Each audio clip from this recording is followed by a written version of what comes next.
Sorry, just 1 second.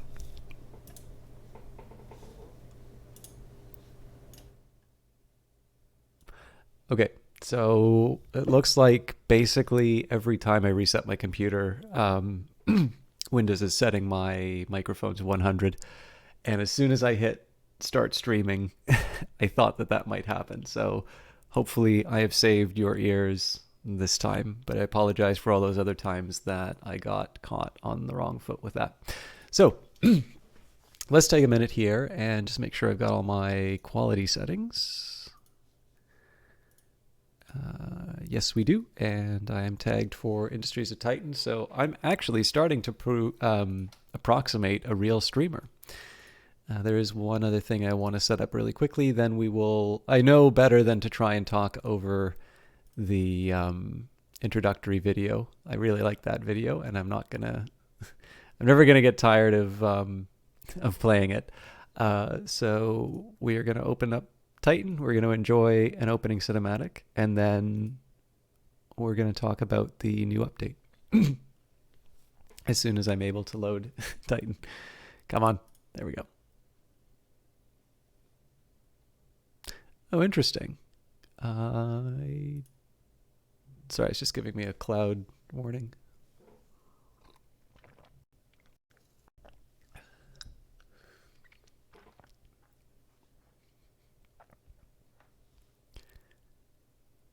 Interesting. Got another cloud save. I bet I know what happened. I think my cloud save upload. I'll talk about it after the cutscene. Titan. Everyone comes to Titan with a dream. Our moon is one of limitless wealth. There are ancient riches here for those with the strength to claim them.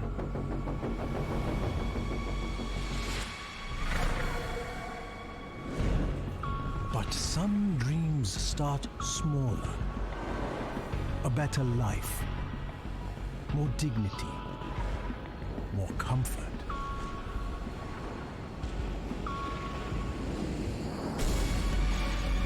Today, Titan is a place where you can buy those dreams, where anyone can profit.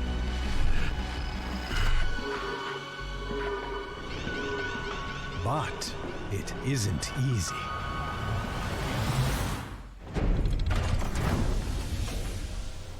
You have to prove yourself here. Those who settle here take that risk. And without their diligent labor, our power grid would fail. Pollution would overwhelm us. And our trade would collapse. It's hard work, but on Titan, hard work isn't enough.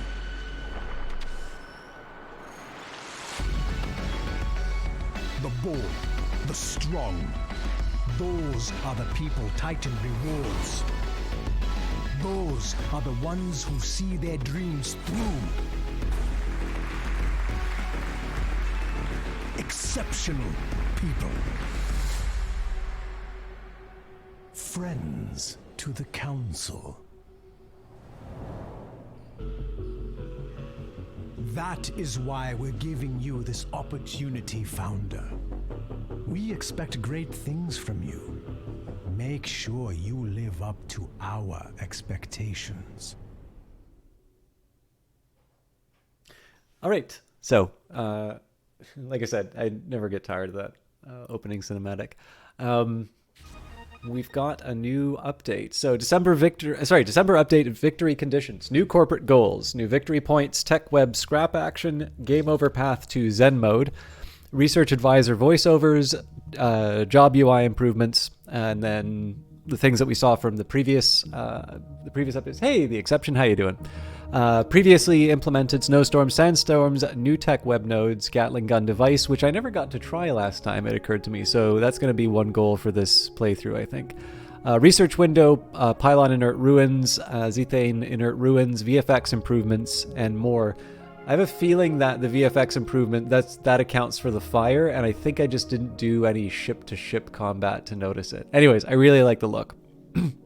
So, coming soon, more tech web nodes, tech web sub-tiers, more victory points, various UI improvements, and new Rebel ships. And then, as always, the planned future updates: wind, fire, temperatures, advanced factory modules, liquids, drinks, and clubs, food, farm, and hunger, healthcare, hospitals, leisure, happiness, rival corporations, new factions, council interactions, additional council interactions, additional spaceport interactions, additional combat devices, additional combat ship types, additional enemy types, additional music, and more.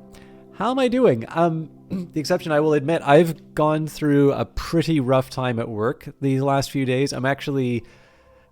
One of the things that's nice about having all sorts of technology monitoring everything about myself now is I'm properly quantifying the amount of sleep, and I think my average is down about 90 minutes between, the 2 weeks, which is not great. I'm really looking forward to doing some Industries of Titan. And I'm happy to be streaming. And that was actually one of the things I wanted to say earlier, which was, for those of you who were looking for me on Monday, I apologize. I did tweet that I wouldn't be able to stream, but it was actually very specifically that work stuff that was keeping me from it. And I really try not to let that sort of stuff happen.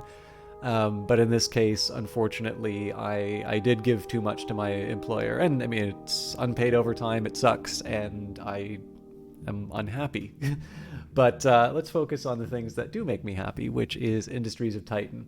While I am disclaiming, let's also just say that Brace Yourself Games very kindly gave me a copy of Industries of Titan for promotional purposes. And so while it has been over a year that I've been streaming this wonderful game, it is one of these points, we are in the age of the influencer marketer, and there is something of an obligation to make sure that those interests have been disclosed. So my hope is that you will buy Industries of Titan and play it and enjoy it. In fact, I believe the game is currently 20% off, at least on Steam, the last I checked. Obviously, please do your own research in terms of the price.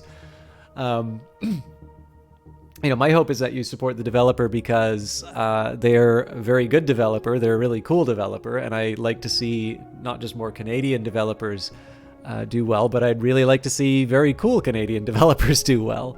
And of course, as I say, I think this game is really fun, so I hope you enjoy it as much as I do. But, sorry, making a mess. Those wishes aside, it's probably good that I say that, I was given a copy of the game to tout it. The exception says this week has been a bit rough for you as well. I'm really sorry to hear that. You went to bed late last night yourself, but you get to have a half day tomorrow. Okay, that's good that you're sort of finding that balance. Hopefully, I will be able to give you enough of a diversion. Hey there! Welcome to this series of videos about how YouTube's search and discovery system works. Listen up, because understanding how your videos get found... Thanks, YouTube. This is YouTube's search and discovery video, which they sent a message for. That's so weird that started playing right now. I apologize. Oh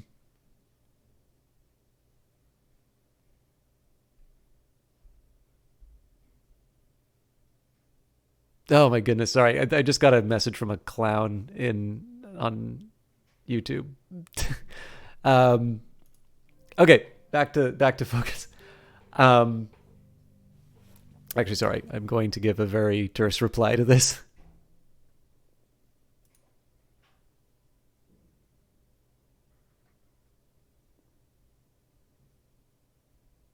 Okay. Sorry, thought better of it. No need to be mean. But yeah. Sorry. Okay, let me just make sure I've got all the stuff. Explain why I was being late. Oh yeah, no, sorry, I was talking to the exception. So, the exception. I hope I am able to at least give you enough of a diversion to kind of calm the day down.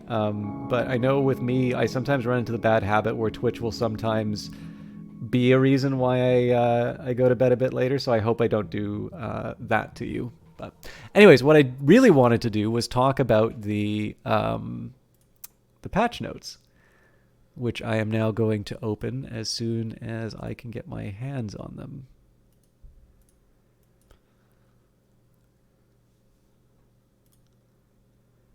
I was a lot more organized before I reset my computer.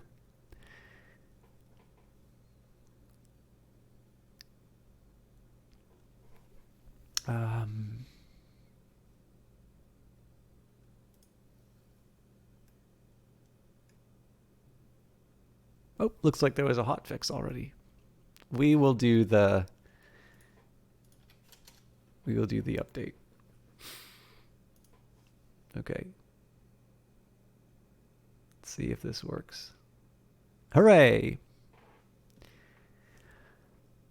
Oh yes, that's right. And they've got these. They're not really new anymore, but there's been a couple of updates along these lines. Did I adjust my? Yes, I did. We'll keep that at 150. They've done these more explanatory videos for the trailers lately. So let's watch this.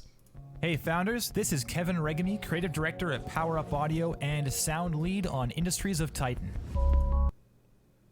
Sorry, I will not countenance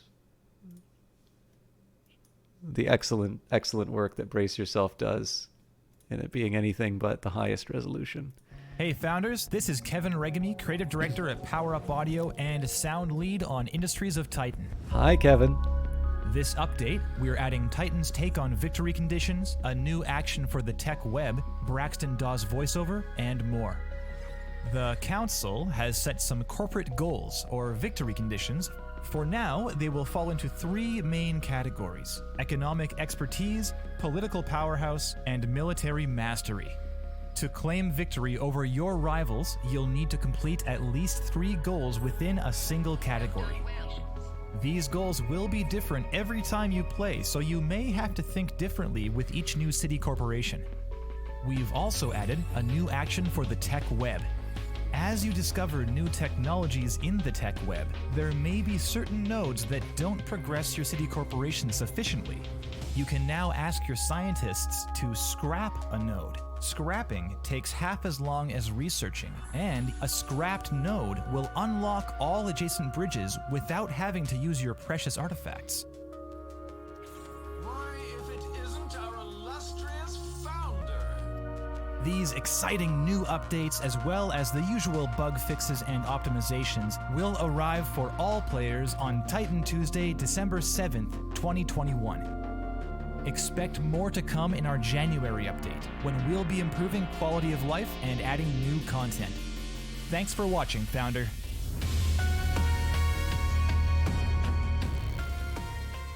All right, so there you have it. Now I'm going to go into the details. So patch highlights, corporate goals, new victory conditions to win the game, scrap tech, scrap unwanted tech for half the time, rebel attacks, rebel attack waves are no longer endless. Oh, that's interesting.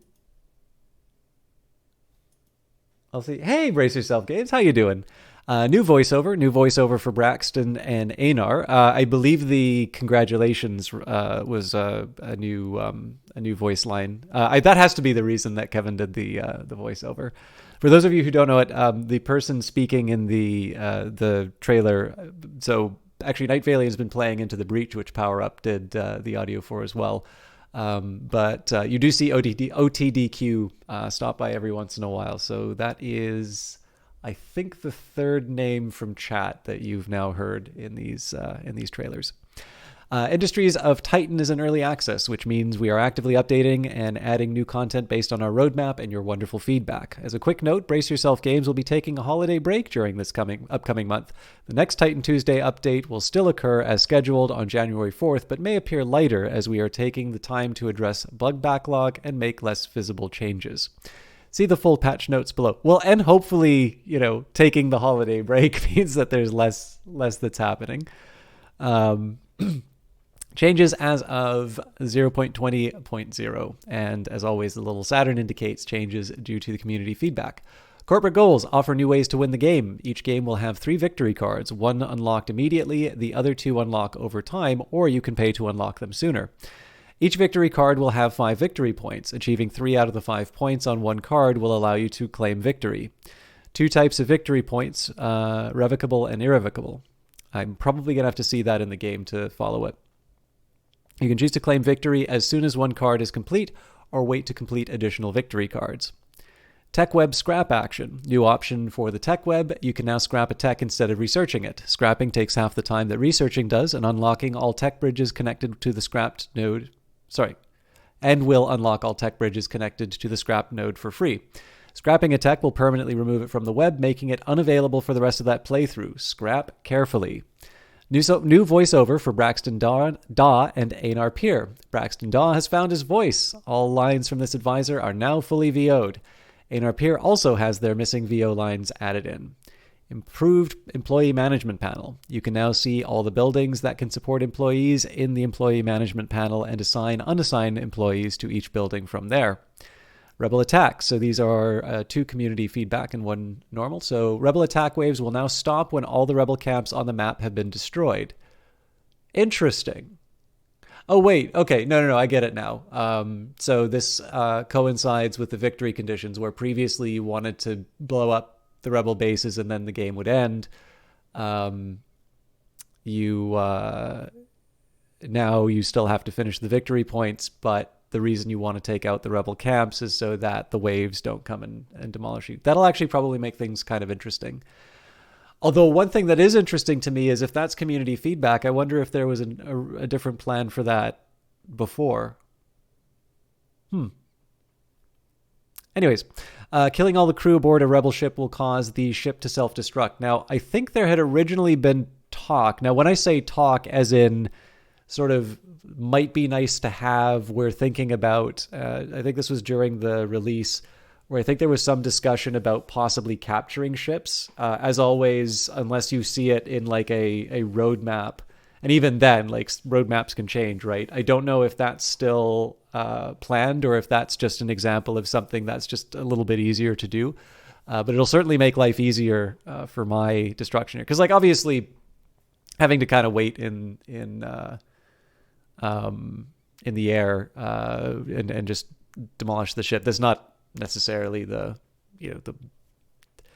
it doesn't feel like the best use of time. There's more interesting things you can do with ships. Well, our design was always that even if you destroyed the rebel bases on your map, you would still get attacked from rebels elsewhere. But you got a lot of feedback that players didn't like that and wanted the waves to stop. Okay, that's interesting. So I did, this is more kind of just from hanging out. Actually, I should take the minute and say this. I kind of got this from the stream about people being unhappy with that, but I had always kind of imagined that as it being the like the continuation on into the like the endless mode or survival mode, rodeo mode, whatever it's called. I'd kind of taken it that way. I'd never really thought of it as it being like, I suppose I kind of see the point, which is it's like, well, what am I, why am I eliminating these rebel bases? And then I suppose the question is whether or not those bases are blocking your access to more desirable resources, which would keep you in front of the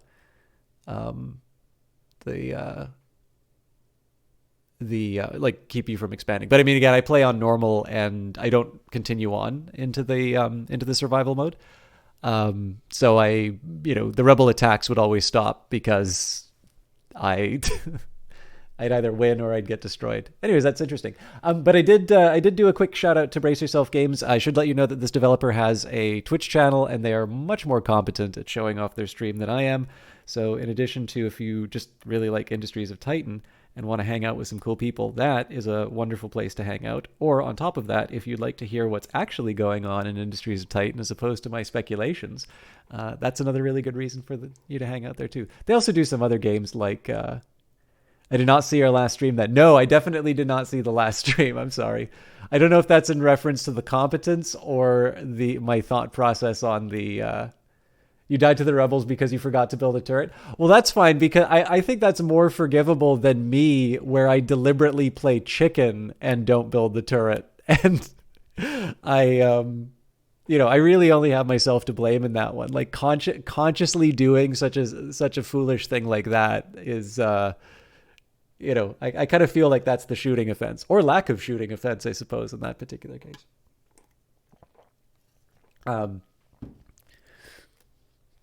But yeah, as you can hear, the Brace Yourself channel is a good place to hang out. So I highly recommend you all do that.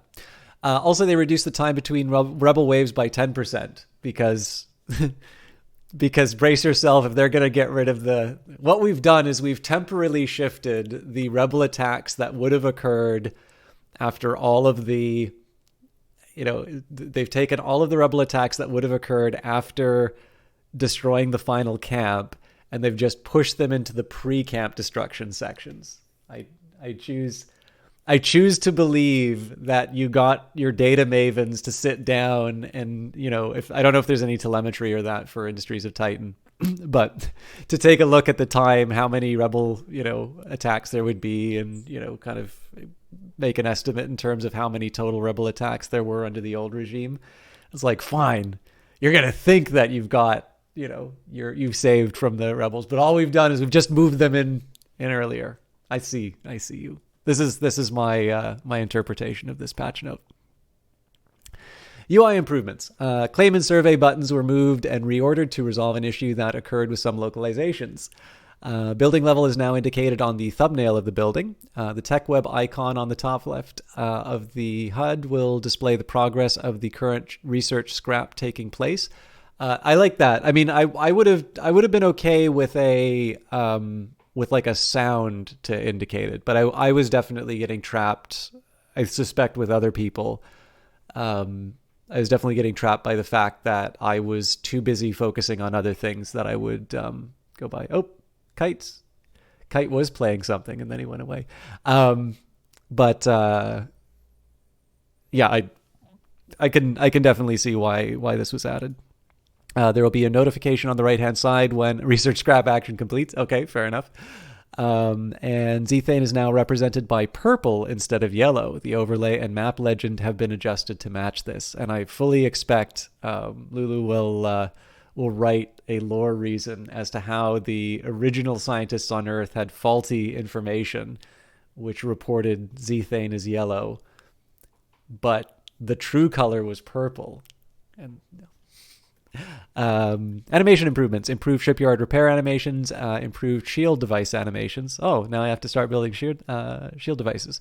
Balance changes. I always feel like I get the worst end of these things, but it's like that's not a bad thing. It's usually getting rid of ridiculous things that I probably shouldn't be allowed to do. Increased Monument Center isotope cost 36 to 144. Energy requirement from 24 to 64. Health from 90 to 180. The mathematician in me is absolutely freaking out by seeing the greater than sign on the smaller number. Monument Center. I'm glad that my my complete inability to speak today is helping give birth to new buildings. An influence per minute gained 4 to 5. Okay, so it does give you more. Players continuing saves from the previous version that have already built the Monument Center will want to keep an eye on their energy usage when they resume after this patch. I would have loved to have seen the all capital letters emails that you got after. Decrease the activation cost of pylon ruins. Secondary abilities for all ruins now have a chance to be free. This is kind of neat. So I wonder if it was just observed that people weren't taking advantage of these. I usually try and use whatever inert ruins I can. There's a couple of times I won't turn them on because I'm worried about Zethane sort of making places unattractive, but. And reduce the amount of Zethane emitted by sinkholes and cracks. Oh, no! By sinkholes and cracks. They are now 50% stronger than crevices, making Zethane-emitting ruins the strongest Zethane source. And then some fixes. Fix an issue with the achievement A Minor Setback not unlocking correctly. Fixed an issue where the achievement Shields Up could be unlocked by a rebel ship with a shield deflecting attacks. Fixed an issue with the council hall and spaceport where the available storage space was being incorrectly displayed. Fixed weapon hotkeys getting unbound when swapping weapons and ships. Fixed power plants showing no fuel when no worker was assigned. Fixed the operator tile not retaining its damage sprite when exiting and entering combat view. Fixed employees becoming stuck when a connection job was paused midway through. Fixed large and obsidian ruins having incorrect tiles. And fixed the ability to enter the tech web while in the tech web. There is actually one.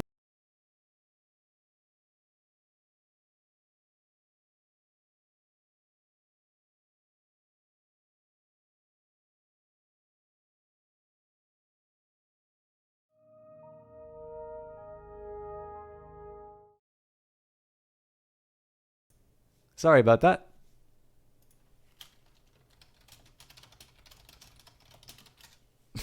Hopefully you all can hear me. I'm hoping you didn't miss anything critical. I will, so for people who work on this game, I will report this through the proper channels. I know I've mentioned it once before, but I don't know if this was thought to be fixed. But for those of you who might run into the problem that I have run into, so I had a little trouble loading the game. It said that I had an old cloud save, and do I want to upload it? So I tried uploading it, and then it said that it's too large. Now, the last time I had this error happened was when I played a game on hardcore mode. So this is one where you're not able to save and resume. Or I guess you can resume, but like you've got one permanent save. These seem to create very large save files. So if you're getting that error, the best thing you can do is delete your save. Now, because I'm getting that error, and there might be some value in sending those files, I am not going to delete my old file. But if you are noticing that you're getting that error, or if like Epic's yelling at you for taking up too much space or something like that, I would recommend deleting whatever hardcore saves you have, assuming that you are done with that particular game. Because that's what fixed it for me. It may not fix it for you.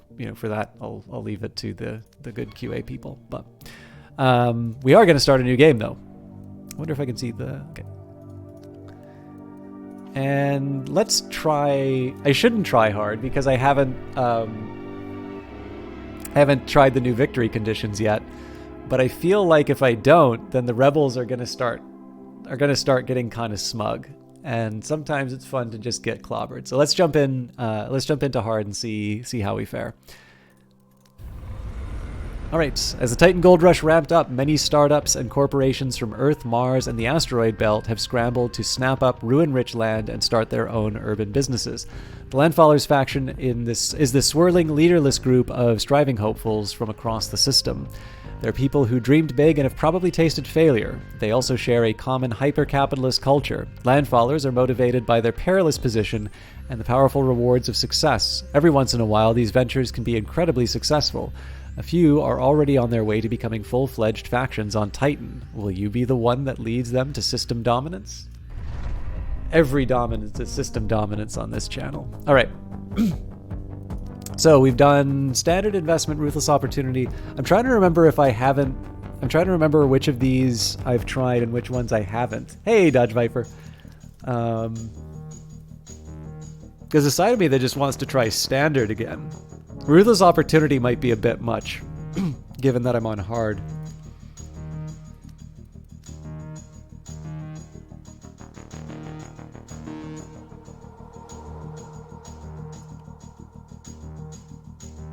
I think we did Chemical Enterprise last time. Tranquil Trailblazing sounds kind of neat, but I didn't want to do lower level to camp, so let's do a standard investment. And yeah, let's do the tutorials again. I'm maybe not going to be as strict in following the tutorials as last time, but it would be nice to, I think it'd be nice to have a chance to hear Braxton's, oh, neat!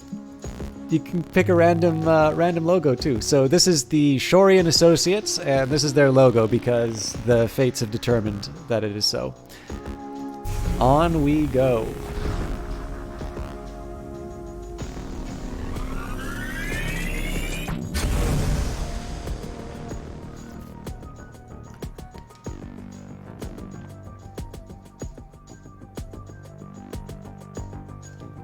Codex. On other planets, becoming a pilot can take years of study. On Titan, it's anyone's game.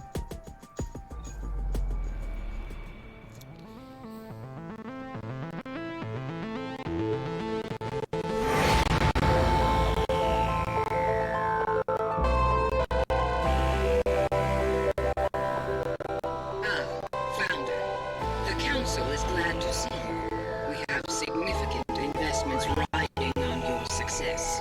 I hope you'll live Have a good up one, to brace yourself. our expectations.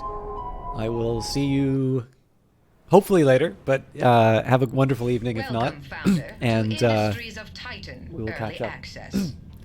You may Thank you. find plenty of what we like to call bugs, which the Council are eager to squash. If you stumble upon such a bug, we appreciate you reporting it through our in-game bug reporter on the top right corner of your screen or through the pause menu. We are a small collective, Founder. Even our reach is limited. But make no mistake, the Council is ever at work during early access, striving to deliver the highest quality into your hands every month. so stop being jerks. Your patience during this process is paramount, Founder. Titan was not built in a day. I am happy that's added. I am a little worried as to why that might be added. Monitor. Every founder on Titan is assigned a monitor like me. I make sure you treat Titan with respect. It is the Council's property, after all. If we work together, we'll make this city very efficient. Let's begin by testing your oversight capabilities, Founder. First, try to move your surveillance camera around your land. Excellent work. Now, let's test your camera's rotation and zoom function.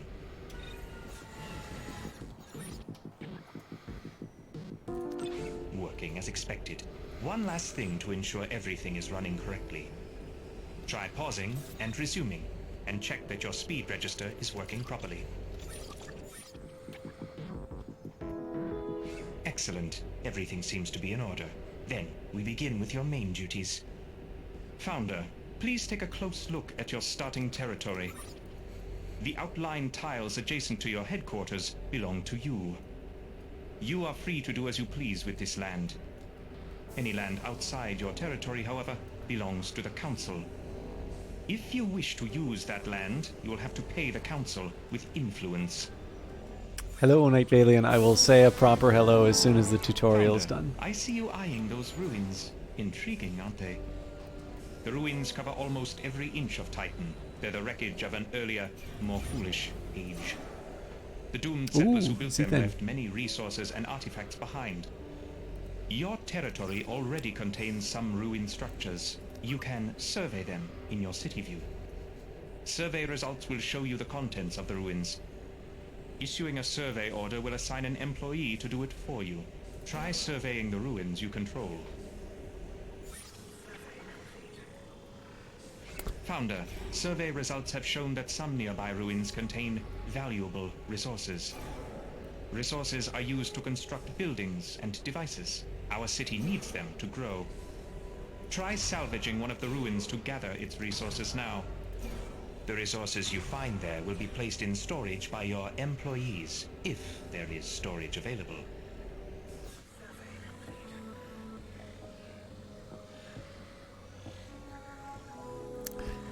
Yes, we've got a new update for victory conditions, which we'll be getting to in just a moment. Oh, we're already salvaging the resources. So let me just take a quick second and say hello to Night Valiant and let you know about his fun stuff. So despite his clearly false assertion that I am not building Titan, I am on Titan and I am building. And by God, it will be Titanic. Nightalian is a Brazilian streamer, soft-voiced, fun to watch. He plays a lot of indies. He plays a lot of really interesting games. He was actually playing Front Mission not too recent, well, reasonably recently. It wasn't his last stream, but it actually gave... So I'd never heard of Front Mission, let alone played it. But it gave me an appreciation that might have been an inspiration for Phantom Brigade. And so I know Night Valiant is looking forward to playing Industries of Titan at some point in the future. I don't know if you're waiting for early access to finish or what, but I'm definitely looking forward for him to play it, especially because he keeps claiming smooth brain, and I'm not not entirely sure that's true. But he has also been playing a really wonderful game lately, Into the Breach, which I did back when it first came out on stream and tremendously enjoyed. But it's been a while since I've come back to it. And it's one that Night Valiant's kind of got me wanting to play again. But anyways, somebody who I can definitely, especially with Into the Breach, I've actually been really enjoying those broadcasts, even if I'm not very talkative during them. But Night Valiant's definitely been a good sport about that. and I've enjoyed watching him play it. I don't think he's beaten it yet. I know, but that's fine. Sometimes the journey's all that matters, right?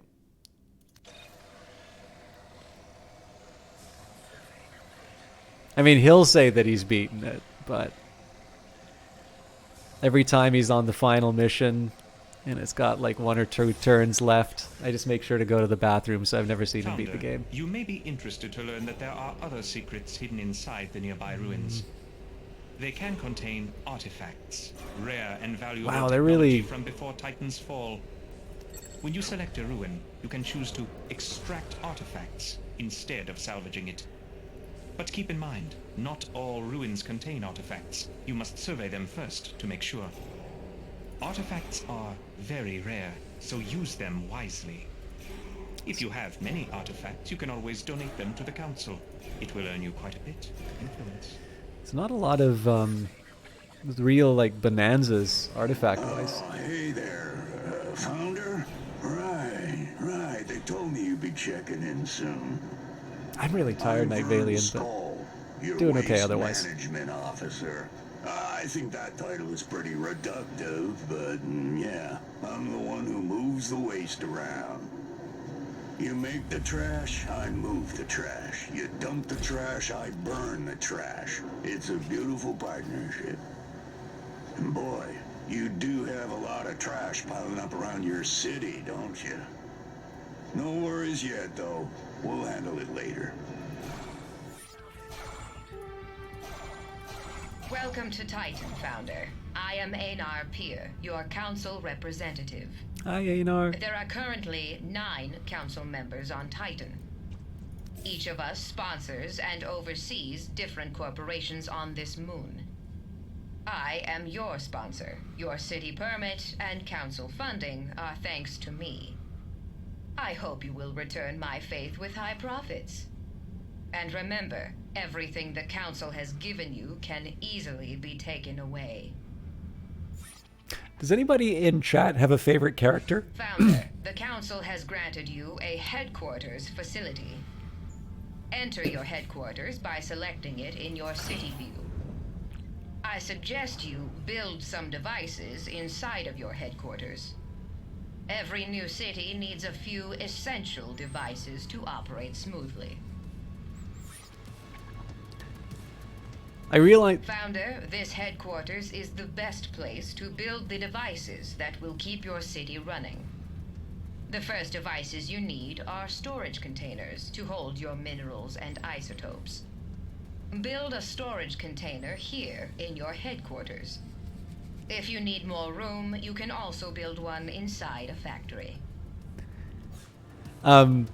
I suspect probably one of the workers has wound up in their T-pose. And, well, no, I guess that wouldn't be a full T-pose. It was like that. Anyways, I suspect that we will never see this again, but I really choose to believe that Sir Karma just really, really likes Mortal Kombat and decided to go his own way on this.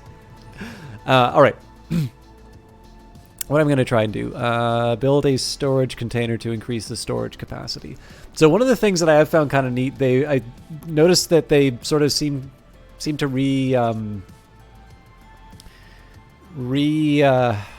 what's the right way of putting it? This was a while ago, but like I feel like the container, the cost of most things were sort of rebalanced, and so it stopped me from building like the best version of everything at the start. And again, like, is it inconvenient for me? Yes. Does it give me a reason to build all these other things? Yes. So it's one of these ones where I know it's not necessarily in my like laziness favor, but it's definitely one that it's definitely one that like I see why and it works for me. Although I am a little weirded out. Interesting. You guys notice that? Hey, Founder. I got us a temporary solution to our waste problem. There's waste all over our city, but you can build a waste receptacle in your headquarters to store it. Your employees will automatically pick up the waste and place it into storage. Now, it's not a long-term solution, but it'll have to do for now. Besides, if the citizens can't see the waste, it might as well not be there, right?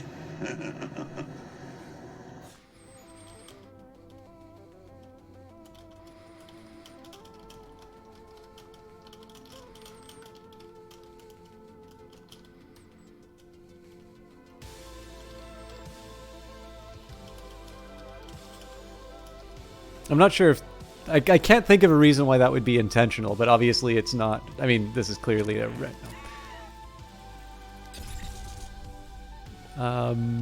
Sure, if you really want it.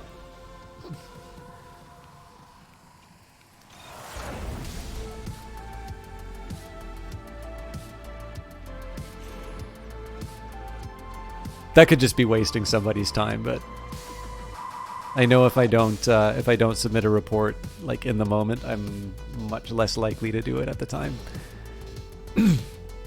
So there's a side of me that wants to get people working on these tiles, because right now I'm going to have a surplus of workers.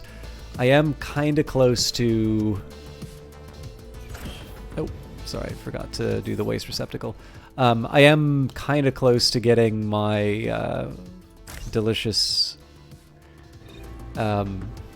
isotope patch, though. And I'll see if they mention the corporate goals. If not, once we're... Hey, Founder! Thrilled to finally meet you. I'm Ayana Oak, your power systems engineer. I'll be managing your city's power systems. That means fuel, energy production, energy storage, all that great stuff. It's my passion, honestly. Since I was a kid, I've wanted nothing more than to slam the contact switch on a giga battery and see the sky light up. And after years of school and grad school and VR training programs and dropping out of VR training programs, I'm finally here. We'll do great stuff together, Founder. Trust me. My career is on the line, and you can count on me to take that seriously. Founder, we will soon run up against the borders of your territory. The city must expand. You can claim any parcel of land from the Council with influence. You can spend influence to acquire any plot of land in your city view, even if it is not connected to land you already own. But choose carefully. Not all ruins are equally profitable. Hey, Founder. I checked inventory and we don't have enough fuel. We need fuel to generate energy for our buildings and devices. Luckily, there's fuel all around us, in the air.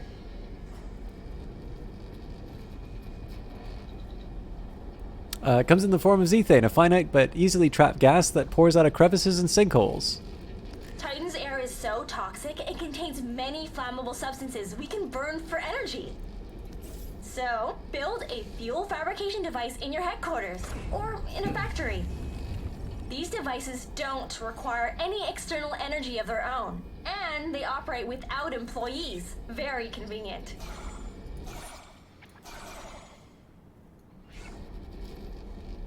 Hey, Founder, so you gotta be careful where you put your fuel fabricators if you want to make enough fuel. Zethane is extracted from the air on Titan, so you'll want to build where the air is the juiciest. If you expand towards crevices and sinkholes and put your fuel fabricators there, you'll be fabricating fuel next to the source. Not only will it take much longer for them to run out of zethane, but it's also so rich that you'll convert more fuel per minute. And don't forget to spread your fabricators out a bit so they aren't draining one area.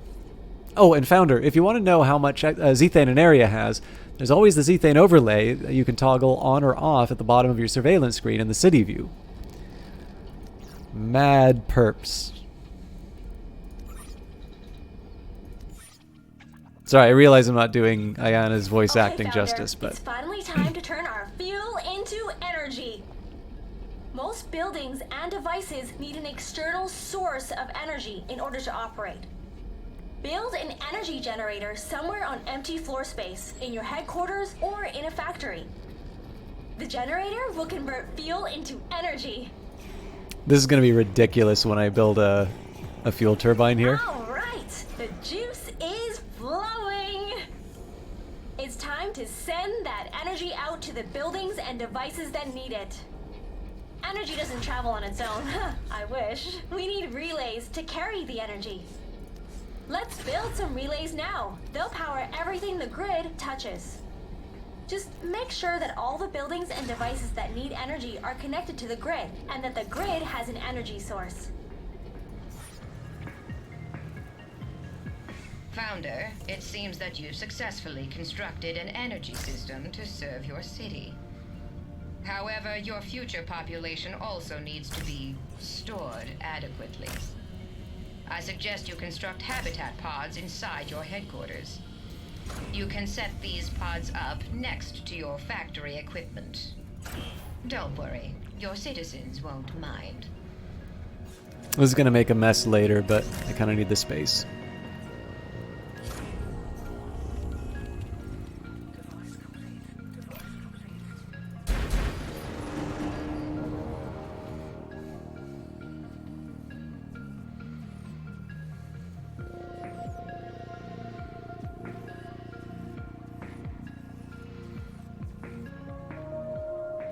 Actually, you know what? We'll skip this for now. Space station operations. Are you the replacement? Oh, never mind. You're the new founder, right? I'm Erlen Fletch, your local spaceport operator. But you can call me Fletch. Have you been up here? No? The space station is, well, it's right above you. Council operation, low-level orbit. Every few cycles, the Council arranges for a new set of trade ships to dock up here. They're carrying cargo and migrants, ready to head down to spaceports all over Titan's surface. You can find the spaceport in your city view. I hope you last longer than the last founder the Council sponsored. Seriously, it's rough out here. All right, Founder, so you probably noticed the spaceport is locked up. See, the Council doesn't do things for free. You gotta pay to play around here. If you want access to those ships in the spaceport, first, you gotta trade a few artifacts. Yeah, I think it's ridiculous too, but don't tell anyone I said that. I need this job pretty bad. Fleeters, like me, can only work in zero-G. So at some point I do want to... Welcome to the spaceport, Founder. Here's where all the big moves happen on Titan. Now that you have access to the spaceport, you can see ships headed toward Titan full of cargo and migrants. You can buy what they're carrying with influence. This is your primary way of increasing your city's population. If you're getting migrants, make sure you have somewhere to house them. Otherwise, I can't send them down. Sorry. Rules are rules. And, don't be surprised if they bring a lot of waste with them, too. You'll just have to deal with it. What do you mean, dang capitalism? It's the... This is our ethic as landfallers. So yeah, I'm happy that I've got people working on the isotope and the minerals patches, but obviously I've got a lot of idle workers right now. So I've built a bunch of... Actually, I should probably turn off one of these generators for now. Just get my fuel reserves back up. So again, I'm trying the approach now where I'm building things that are a little more temporary or a little bit more about just trying to make sure that the Enterprise is up and running. I'm not going to buy a migrant ship yet because I don't have a habitat pod, and I'm not going to build one in the headquarters. So, Founder, it appears that you are running out of free space for devices. As your city grows, you will always need more floor space. If your headquarters has no more room, you can always build additional factories and install the devices there. If you are to power your factory with energy generated inside another building, you will want to build this new factory close by. I'm sure your power engineer will explain how to do this later. That is her department, after all. When construction is complete, you can enter the factory interior and customize it, just like your headquarters. Greetings, Founder. So glad to finally meet you. I'm Lyle Visk, your head of human assets. Everyone here in the human assets office has just been aching to get on a conference call with you. Our philosophy? Eliminate cost centers and build human efficiency. We transform people from a human resource into a monetary resource. Ah, yes. So you've decided to monetize your citizens. Excellent. They're going to need jobs. Lots of jobs. When citizens work, they earn credits. We harvest those credits by exposing them to high click-through video advertisements. To begin, construct monetization stations inside your headquarters or factories. Once those devices are built, our citizens can start enjoying some fresh, exciting adverts. Hey there, you ever hooked up a building to an energy grid before? Your generators are producing energy, but they can't get it to the grid unless you build some energy bridges. Build an energy bridge somewhere inside your headquarters, then connect your generators to it with an energy relay. Once the generators are hooked up to an energy bridge, the grid outside can access the building's energy. You can also use energy bridges to pass energy between different floors of the building. Once it's on the grid, this building can act as an energy source for other buildings in your city. And if you need energy to flow from the city to inside your buildings, it works the same way too. Build an energy bridge inside your headquarters and it can be connected to the city energy grid. Founder, our city is bursting at the seams. We need to grow. But if we want to grow our corporation, we'll need a real energy grid in this city. Energy works on a citywide grid, just like it works in our headquarters and factories. To get our city's energy grid online, build an energy pylon that connects your headquarters and factory. Make sure that your factory has an energy bridge too, or else it can't receive power from the outside. I'm just gonna wait for the influence to go.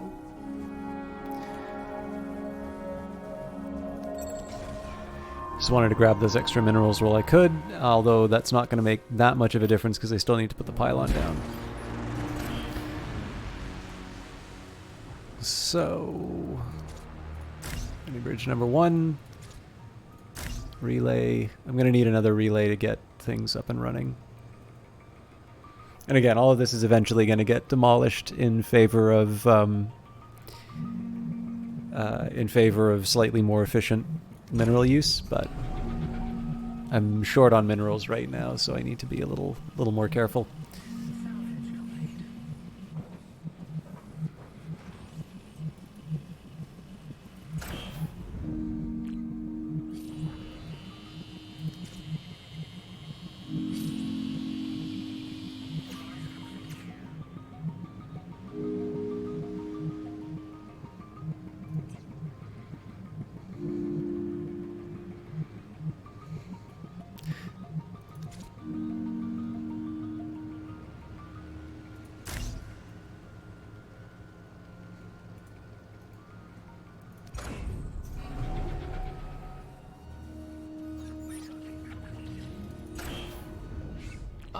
Founder, I've been meaning to talk to you about conversion capsules. It's where Titan's Industries transform obedient citizens into even more obedient employees. We market the procedure as training, but the process is really more technical, and the effects are permanent. Once they've gone through conversion, your employees will be able to work basically forever, without breaks or sleep. Now, there may be some long-term consequences that medical science isn't currently aware of, but it is a voluntary process, so your conscience is clear.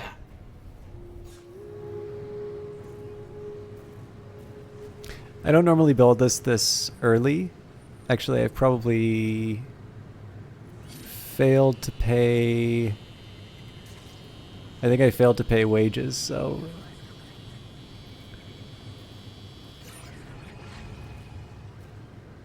Alright, Founder. Now that you've built your conversion capsule, you're ready to convert citizens into employees.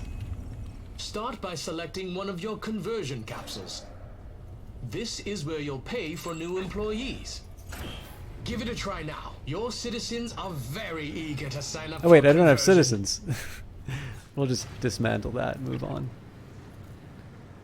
Founder, I was wondering when you'd arrive. We got a lot of work to do. I'm Alexa Carrick, your military advisor. Around here, they call me the Admiral. I manage your ships, armaments, and military personnel. Plain language, that means I make sure that rebels and our competitors don't kill us. I've worked with a lot of startup cities here on Titan, so don't worry. I've seen it all. Landfaller cities come and go like the rain. For now, keep your eyes open and your mind sharp. If we want to survive on this poisonous rock, we'll have to work hard. Founder, your raw resources could be doing so much more for you. Each resource is crude at first, but the refinement process makes them that much more effective at construction. With each refinement, the resource gains value and thus represents a greater portion of the construction costs. This is how you get the most out of your resources. Raw resources will only get you so far. To start the refinement process, build a level 1 processor. Founder, you now have a processor for refinement, but it will not function without the required modules. First, you need an input module associated with the resource you wish to refine. Then, you'll need an employee module and an employee free to operate it. Once you have that, an output module will be necessary to receive the refined resource. And finally, you have the option to attach a waste module to catch any waste, instead of letting it litter your factory floor. Each step requires different amounts of time to complete, but I'm quite confident you can work that out for yourself. Founder, now that you're refining your resources, you can soon invest in a more diverse portfolio of buildings. Larger devices and buildings require more construction units. Paying for these with raw minerals is foolish, not to mention inefficient. Without your input, we can choose which resource will be most optimal for the building. But you can cycle through which resource tier to use for construction by clicking the mineral or isotope box at the top of your surveillance view. Higher tiers account for more construction units. Use them wisely. Founder, now that you understand resource refinement, you can continue further processing to achieve the highest possible quality resource. He's gone mad with Do power! just as you did with your basic resources, but this time with level 2 processing. Remember, you can do this for both minerals and isotopes, depending on what input modules you attach. So I'm just trying to make the most of my... So you've noticed that my influence is kind of slowed to a trickle. So what I'm trying to do now is just dismantle anything that was made with tier 1 minerals. So let's take this as an example, right? We've got 5 tier 1 minerals. So this requires 10. So 2 of those have been accounted for. This output module will also be replaced. So essentially, just by replacing this one, I've covered the rest of the cost of sort of realigning my mineral processor. At some point, I want to put down an isotope input for this as well.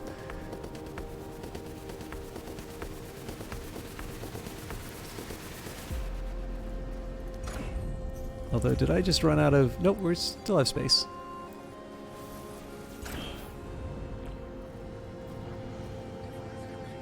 I'm a little worried about the waste receptacles, though.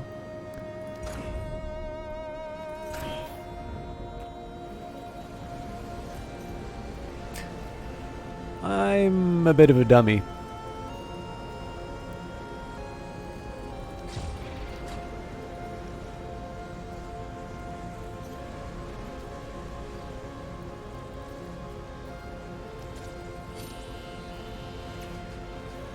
That's a mineral I lost out of that too. And actually, if I think about it, a waste tile is... Oh, I just built it out of tier 1s!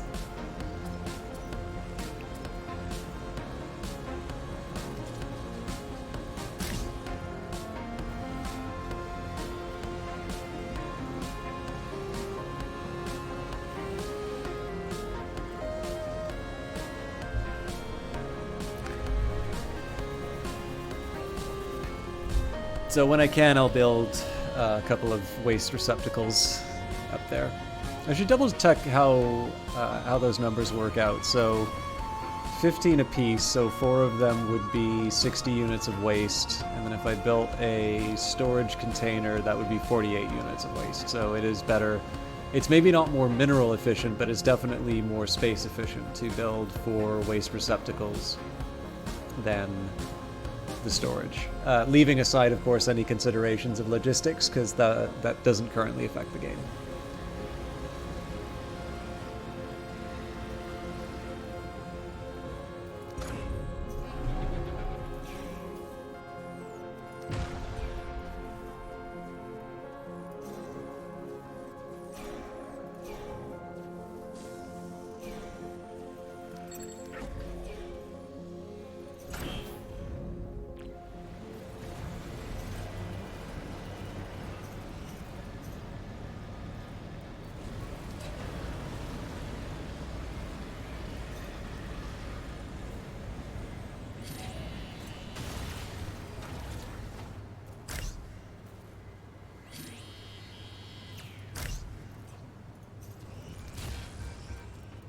This kind of shuts everything down, but I've got enough tier 2 minerals to get everything up and running right away. Well, not right away, but in the short term.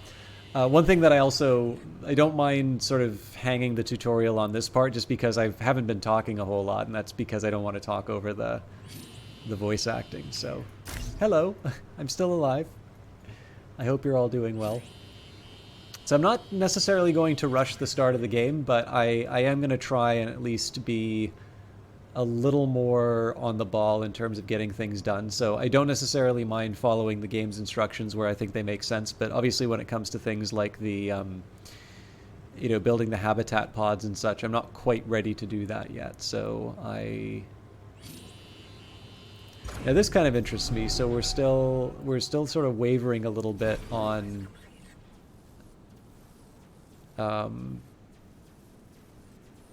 fuel, even though we do have an activated zethane source. I'll activate this one when I can, but it's 4, so... But yeah, I'm thinking probably a big fuel fabricator, either here or here. Here makes sense, I think. And that will free up some space in the HQ.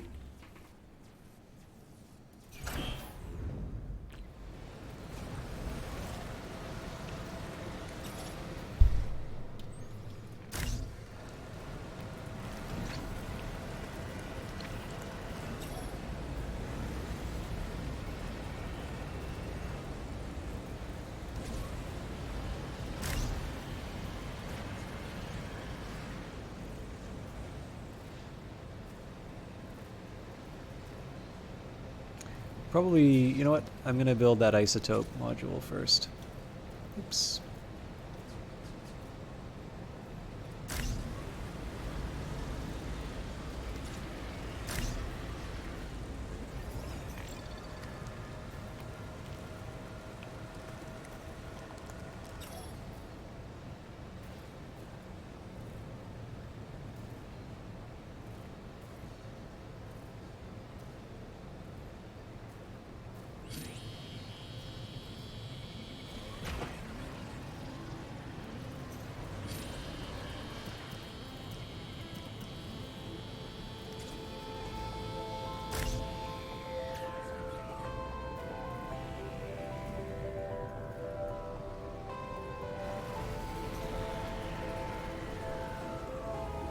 Once I get this in, did I put this in the wrong... I almost certainly did. I'm a moron.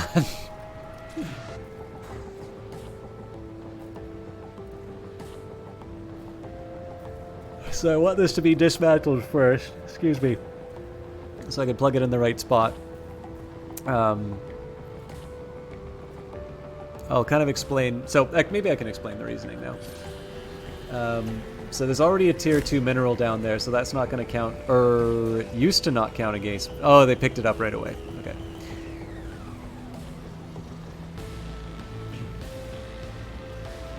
Yeah, so the idea was going to be so I could build that input module right away, but the game beat me to it.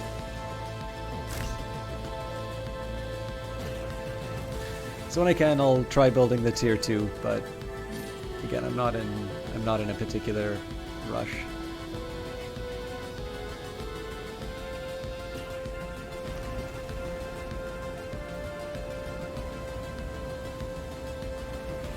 In fact, modules-wise, I'm going to need to find another source of power.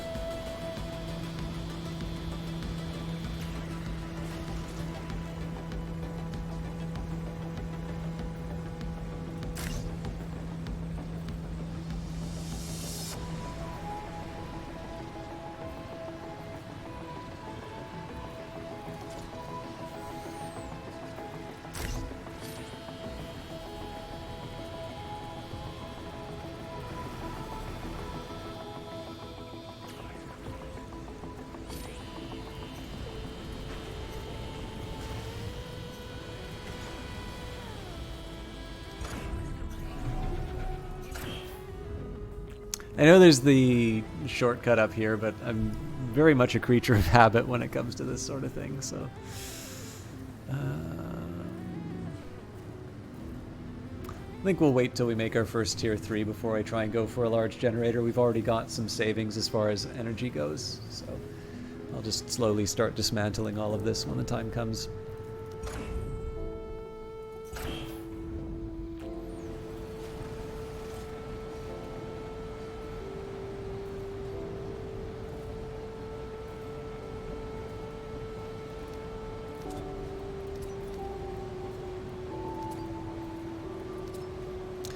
How much you want to bet that I don't have a place for a tier 2 isotope?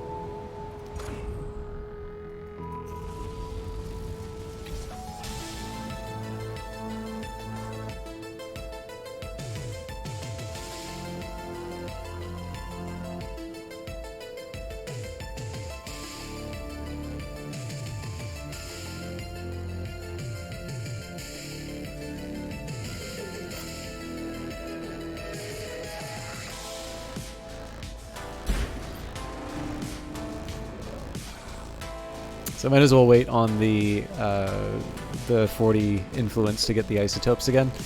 But let's see if there's something else we can do to... well, that'll help. Oh.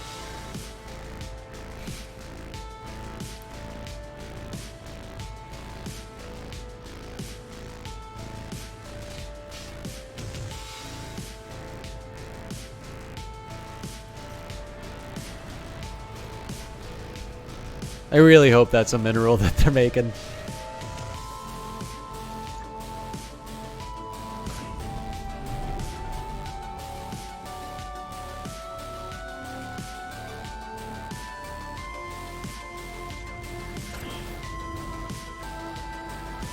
Thank the maker. Okay, so I'll build a small storage container for the tier 2 isotopes.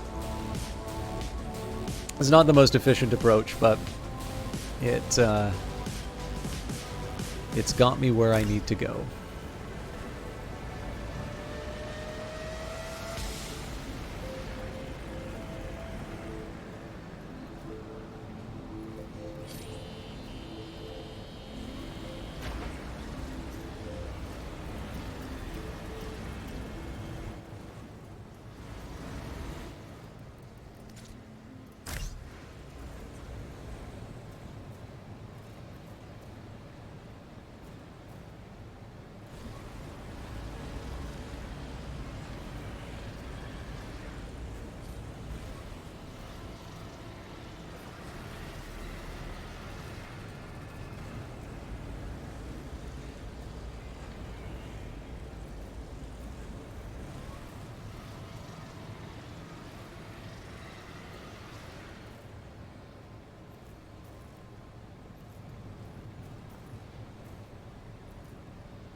So what I'm waiting on right now is just the tier 1 to tier 2 minerals. So I've kind of willingly chosen to stall out a little bit.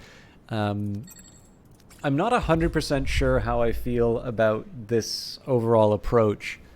So I do kind of like to have it so that there's at least one worker working on a patch. So one of the things right now is I'm trying to avoid idle workers. Now, I think probably the fastest way to get resources at a good clip would be to take down all of these different ruins.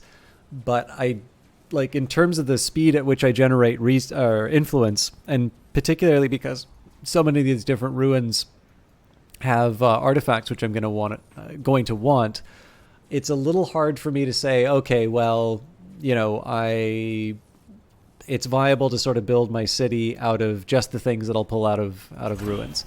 Now this one I'm a little more mixed on because a lot of there aren't a lot of artifact bonanzas in terms of those ruins, so I'm willing to give up a few more of them. But in general, I get a little tight-fisted when it comes to potential ruins. So in this case here, we're really just waiting on on that level 2 processor. We're also going to have to wait for the upgraded. We're going to need to put down a few more energy relays and such. But this was the big ticket item. And I mean, obviously we'll convert it into tier 3s when we can, but I am going to need to generate some more power pretty quickly.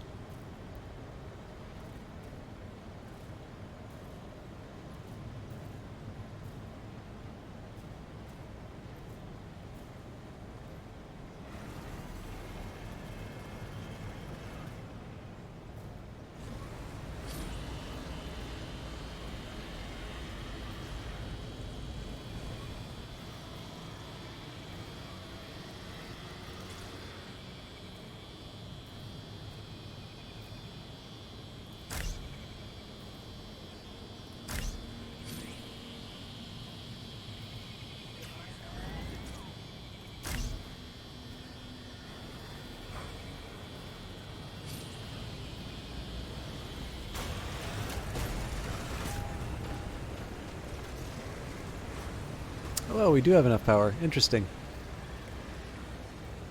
If I put an isotope down, there's going to be problems, but...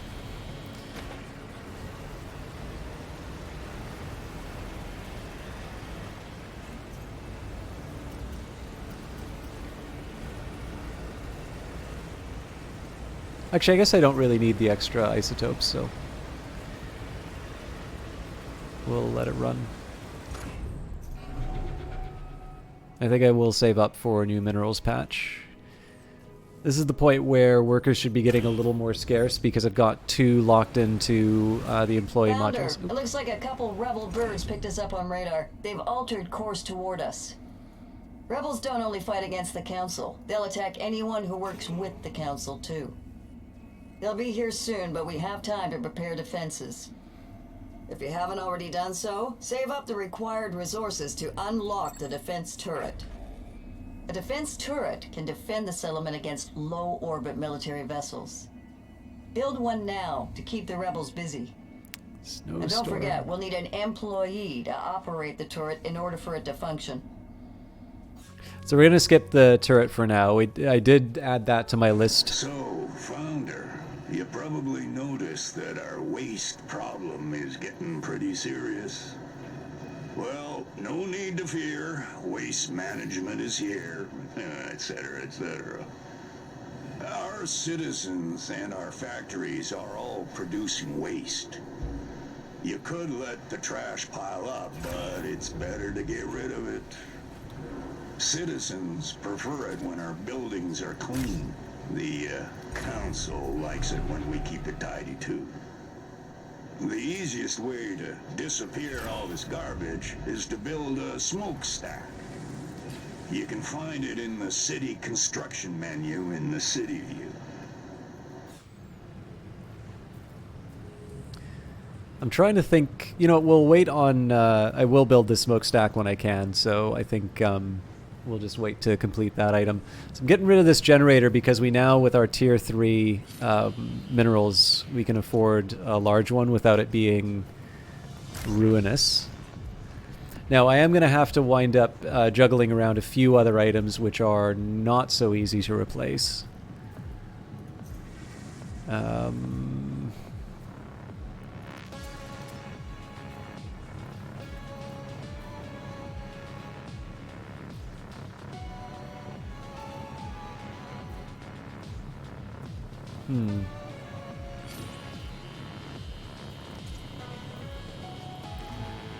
Ah!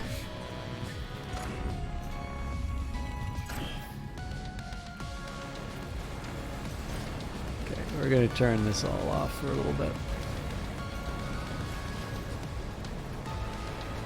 I still need some tier 2 minerals to get me going. This will just be a little remodeling in the base.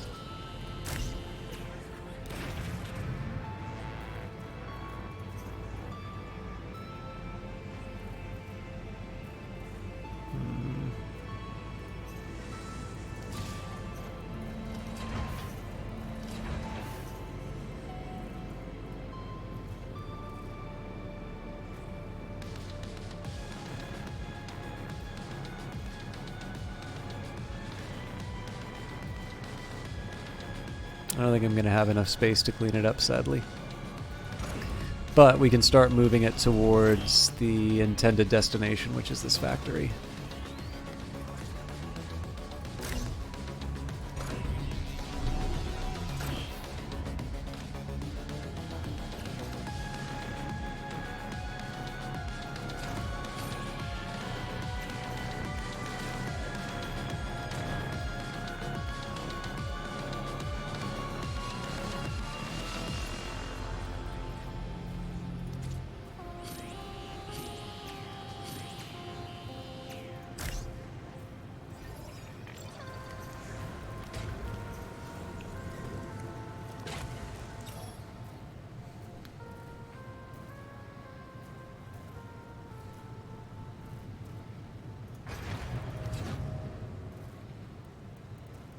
I could have managed that better, but we'll just kind of accept the world as it is. Yeah,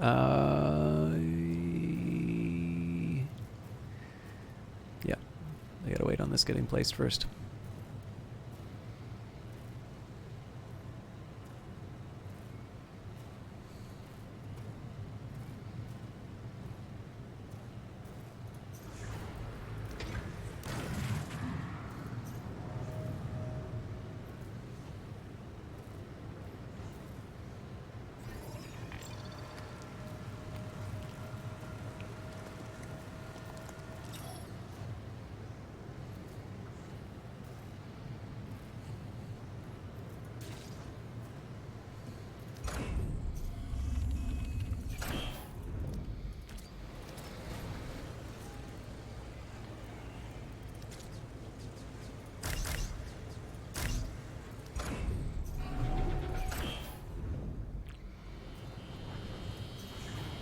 So once this thing's up and running, we'll kill the fuel fabricator here.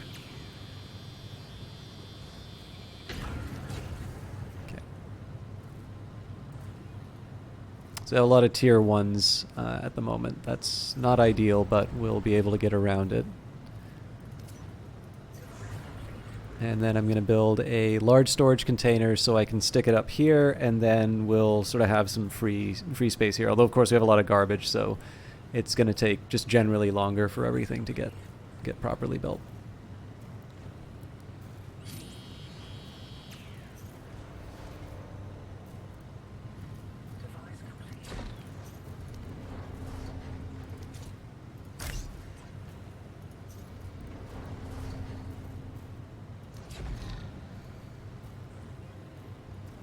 And then I will put a large fuel tank up here.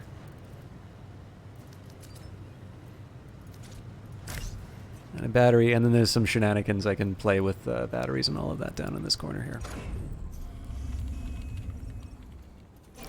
Now, I did say I was going to build another mineral extraction operation, so there we go. Sorry, I'm not really building it, I'm just assigning it, but... and then I think I'll hoover up... Well, We're obviously going to wait a while before we do any employees, or make any employees. So I should probably just clear out the ruins that the resources that I need.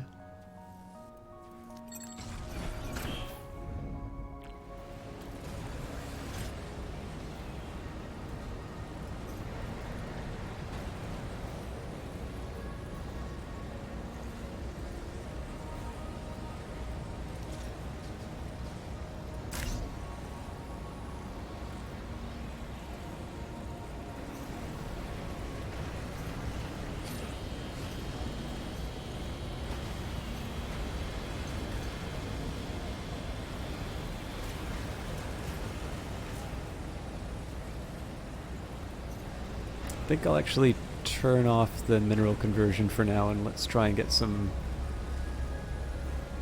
isotope upgrades in. This is just in anticipation of upgrading our headquarters. The next priority is going to be to build a fuel turbine and a proper energy plant. I technically need the energy plant more than I need the turbine, but obviously I don't quite have the resources available. Another consideration that I might have... I don't know, I think I could have done better in terms of planning this out, but here's a consideration that I have. So we've got Zethane source here. We'll also be able to upgrade, or to activate this one for another big Zethane source. So, you know, a level 3 fuel turbine here is going to work really well. One drawback is that I haven't quite worked out how my roads are going to work in such a scenario. So like the ideal location, well, I guess the more I think about it, so what makes this an ideal location is that I'm adjacent to this one, and then it's just one diagonal unit moved to the inert ruin. Well, yeah, no, I don't know what I thought. I don't know what I was thinking, but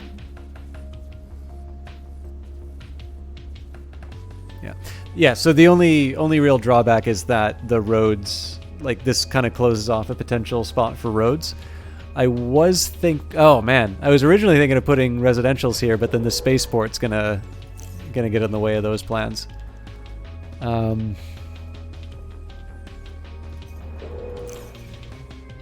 Zethane is not great, but this does seem like a good spot for residential.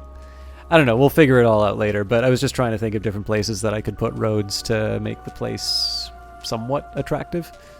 But that's definitely a tomorrow me problem. Okay, so I suppose the real question now is there anything that I should be doing? I mean, really what I need, if I want to be building smokestacks and such, I need to be one, upgrading headquarters to get it as far away as possible, although I think I'm probably going to wind up building it somewhere up here. I want to upgrade headquarters, upgrade energy pylon so I can see the furthest reaches. Yeah, okay, that gives me some ideas. So I should start by upgrading the headquarters.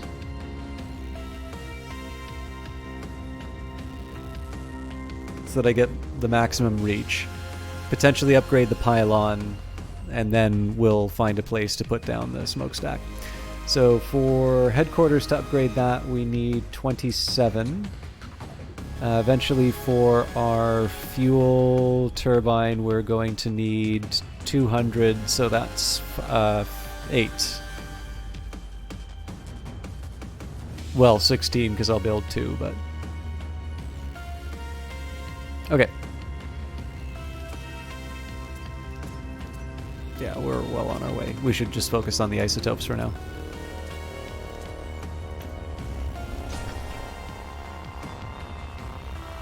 This will kill our power for a little bit, but you gotta do it sometime. Okay. I think we had one more tile that didn't have... Yeah, so we've got these ruins here. Oh no, we've got 2. So this is 2 and 1. This is 7. I guess the minerals are a little more desirable here. I can't remember. This is... Okay, that's energy storage, so that's useful to me. This is Zethane, so that's useful to me. And I think I already got rid of the one that removes pollution. The reason I did that is if you remove pollution, you also remove ethane. So it doesn't make as much sense to have something that removes pollute. Well, actually, you know what? I should have seen what the range on that was. Because it's possible that I would have been removing ethane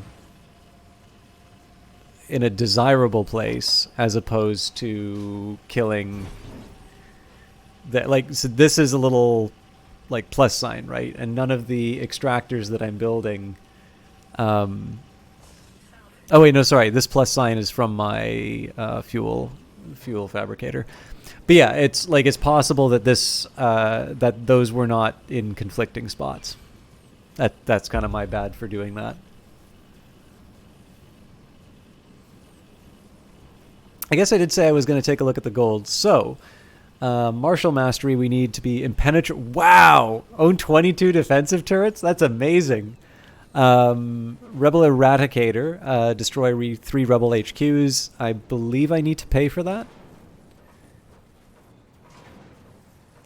Nope, maybe not. Oh, I get it. Right. So if you remove the defensive turrets, then it goes away. But if you've destroyed 3 rebel HQs, they can't take it away. Okay. Surveillance specialist, own 22 command centers. Fleet commander, possess 12 ships, and top influencer, own 150 influence. This is definitely.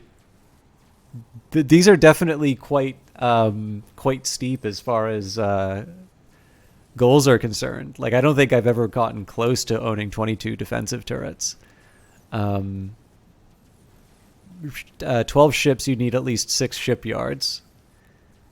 If I had 22 command centers, I'd probably have 22 defensive turrets, now that I think of it. But anyways, this will be interesting. I do kind of want to see how close we get to this goal.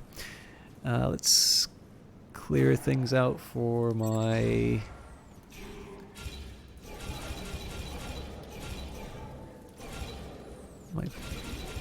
clear things out for my my stockpiles.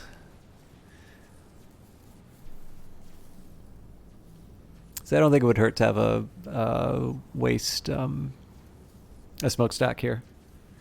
It's going to take a little bit of effort to connect the different pylons up, but I don't think it'll be an unreasonable stretch. This will take 108. So this is a little bit of a dilemma. It does seem to take a very long time for me to convert isotopes. So if we're looking for 108, so that would be 12. That's 12 at 9, right? Yeah. So... Oh god, we're just bringing those in one at a time right now.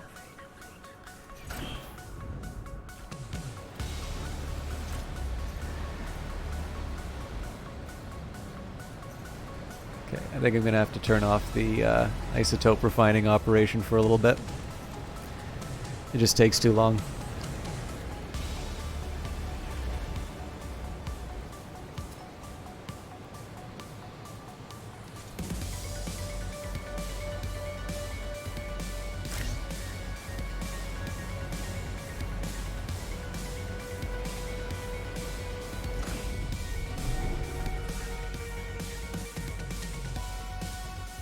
Oh, right. They're all doing the priority task, which is surveying.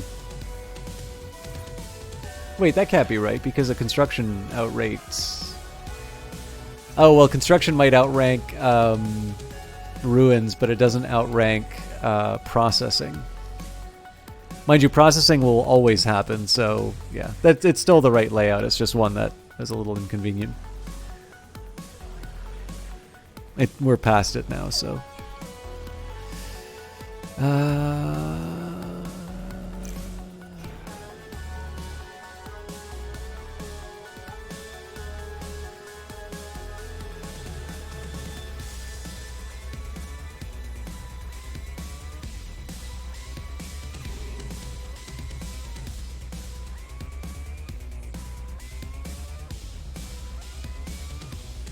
I'm getting a stand, you lazy bones command.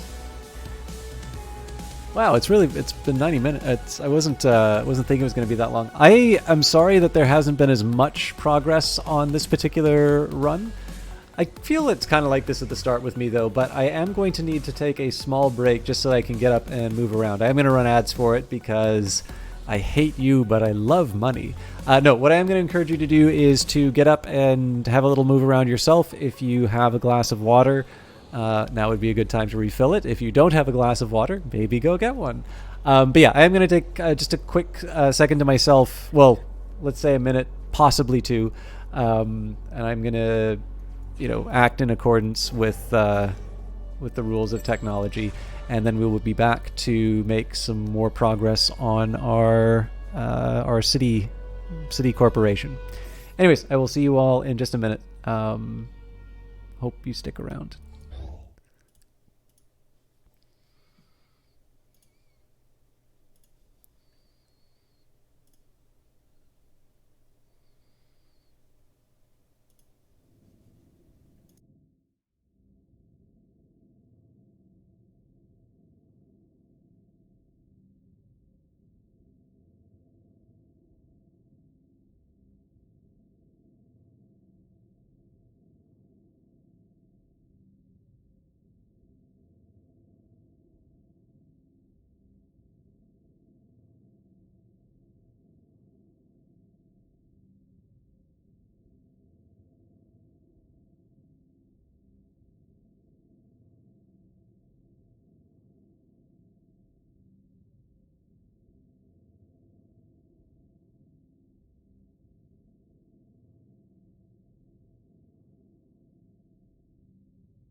Sorry, just have a quick message to send.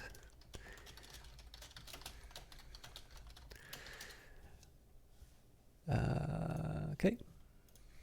So yeah, sorry about that. Again, I'm trying to be a little bit better at, just making sure that I don't have the prolonged sitting times. And I've ignored the alert. I think 4 times. I don't know. I don't exactly keep count, but I ignored the alert a couple times because I was like really like into some work stuff. So I'm trying to break the habit of ignoring the habit. But I realize it's a little bit of a drag as far as the stream is concerned. So I appreciate your patience. So again, what we're focusing on right now, it's highly debatable as to whether or not I really need to be going this far. Actually, one thing I could do is I could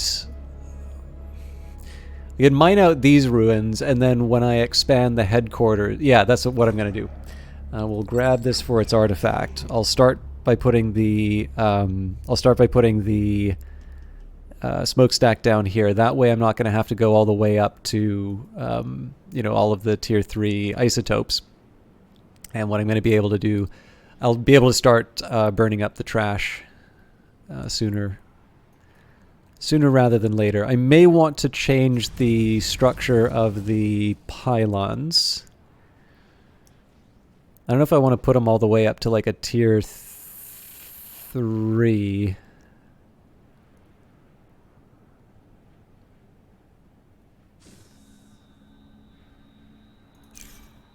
Could probably get away.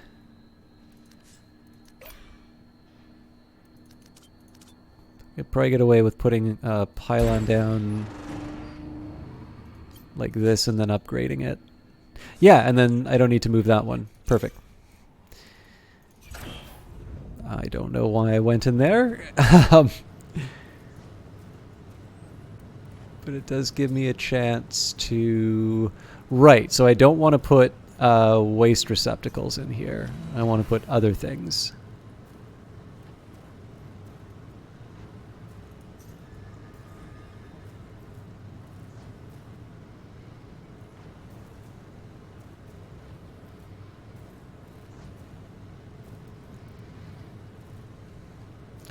Okay, so for one tier 3, I don't exactly need to be storing as much food and energy and fuel as I am right now, but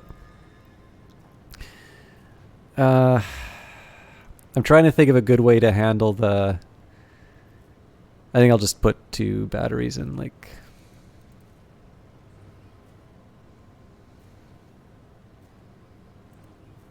Yeah. I don't need to get too fancy, I don't think. Although my tier 2s are taken up. I don't want to... So, like, I can mess around with this...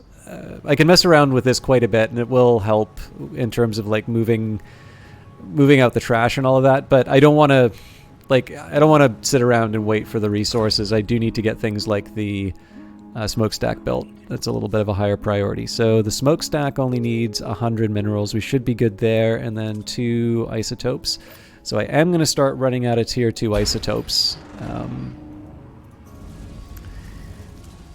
This one we can upgrade with just 9. So the thing that's nice about this is that not only does it cover my smokestack, but it gets me to this other energy pylon. Another thing I might want to do is clear out this isotope patch at some point, because I could probably put the pylon down here that'll still cover my smokestack, but I can make that a level 3, and it still wouldn't touch the headquarters. Drat. Yeah. Anyways, that wouldn't happen soon. It was just kind of a nice to have. Okay, plenty of tier 1 buildings for me to check out, but it feels so weird to see the UI change here. I think it's the right call. I mean, again, I don't really have a lot of strong priors on some of these changes, but this is the thing, and I'm sure most of you who've played early access games have probably had this experience where you get used to things being a certain way, and so even if it's a better choice, it's still different. This is one of the things I actually try and keep specifically in my head, when it's like, where's the whatever button? Or it's like, oh, this looks weird. And it's like, usually when you say weird, it winds up being kind of a synonym for bad. And it's something I specifically mentally check. It's like, just because it's different doesn't mean that it's bad. And I mean, as you can see from the patch notes, like there is quite a bit of feedback that I'm glad, incidentally, that the game's getting quite a bit of feedback, because of course it means a better game for me to play in the future. But obviously, whenever I notice something that's whenever I notice,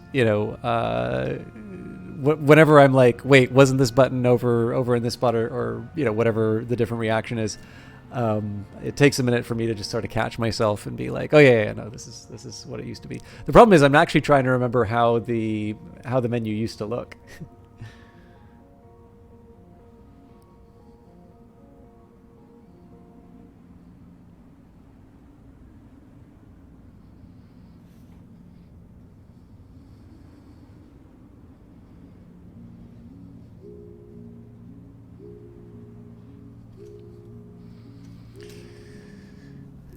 Okay, so I'm a little worried that these numbers aren't going up. Okay, but they are moving along, so fair enough. This was supposed to be just for tier 2 isotopes. We're probably starting to get blocked out a little bit by not having enough room for our trash.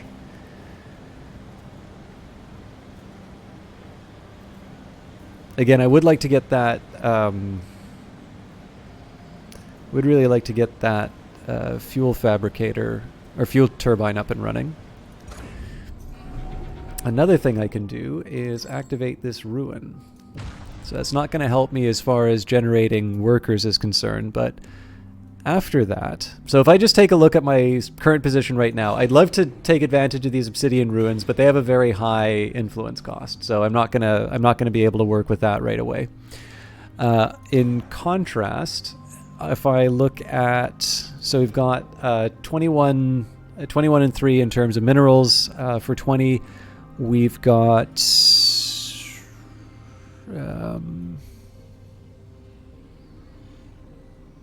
is it really just the one? No, we've got another one here, 21 and 4.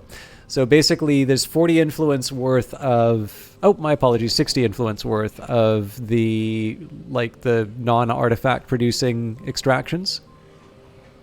Did I mess that up? 1, 2, 3. This thing gets me pollution absorption, which would actually be kind of nice if I follow this premise that I'm going to be building residential areas here. Yes, it's near a crevice, but again, if we're absorbing pollution, it's not a big deal.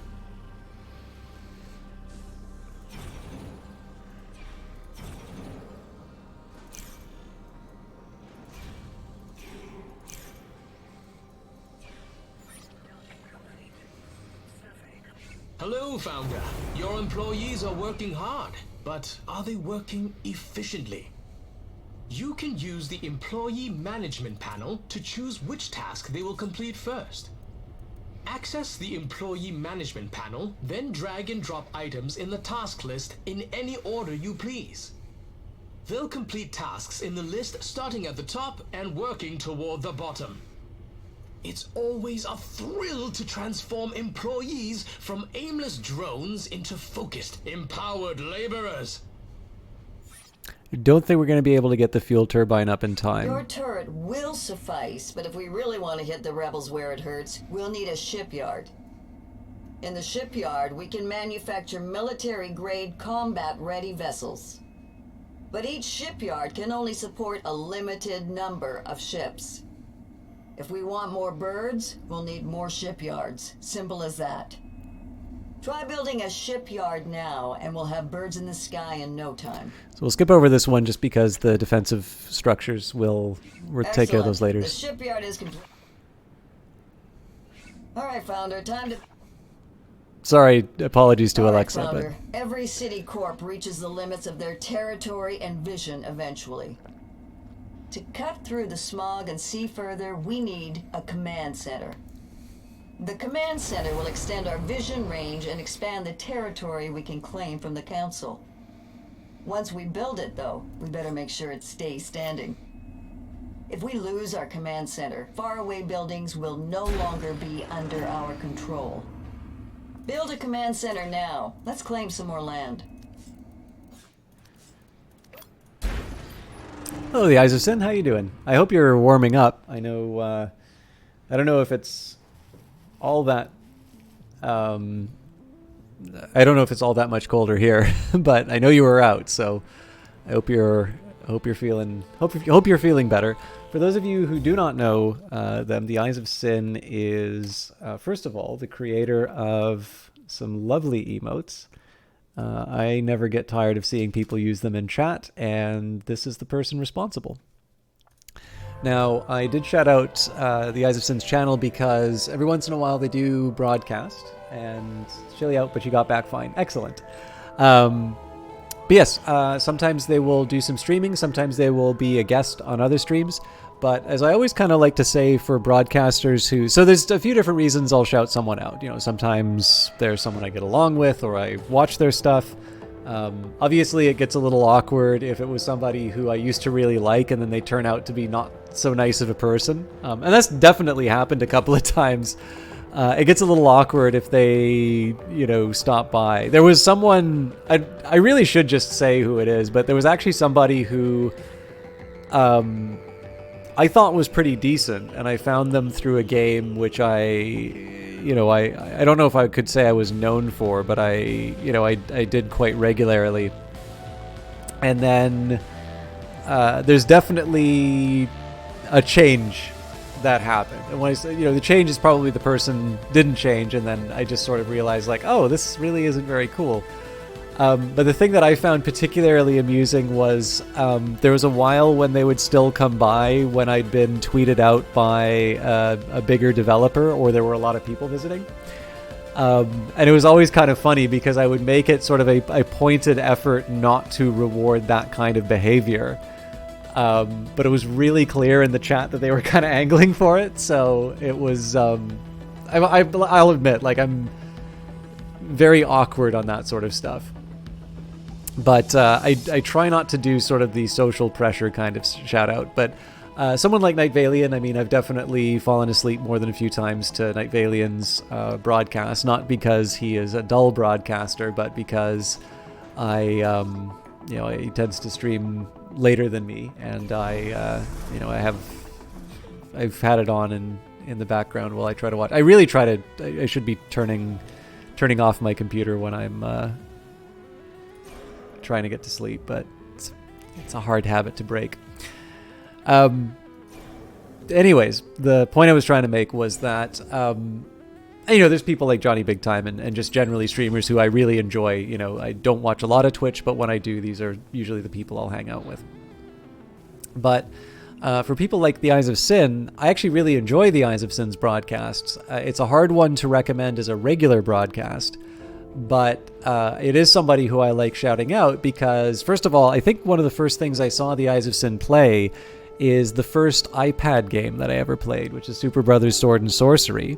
And in fact, when I was at the party that Brace Yourself invited me to, I actually got to meet someone at Capybara Games who had worked on it. And you had better believe, not only did I get a chance to sort of say how much I liked, I guess they're called Cappy now, but anyways, not only did I get a chance to say that I really liked Super Brothers Sword and Sorcery and Grindstone, but it turns out that they were actually worked on both.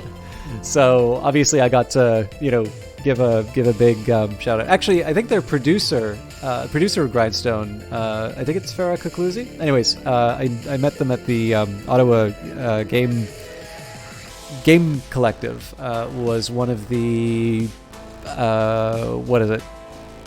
Future Game Punchers, the Game Awards release. DJ Knight was another one. DJ Knight we hosted. He was streaming Industries of Titan, and the VTran, Victoria Tran, was another one. So definitely a really, really talented crop. Anyways, so the Eyes of Sin has definitely played a couple of games which I really enjoyed, and I personally really relate to. But is also just a really nice person, and in fact somebody who does a lot of, for me, art that I really like. Clearly, I liked it enough to go back to that well and get a few more emotes. Wait, I'm missing one.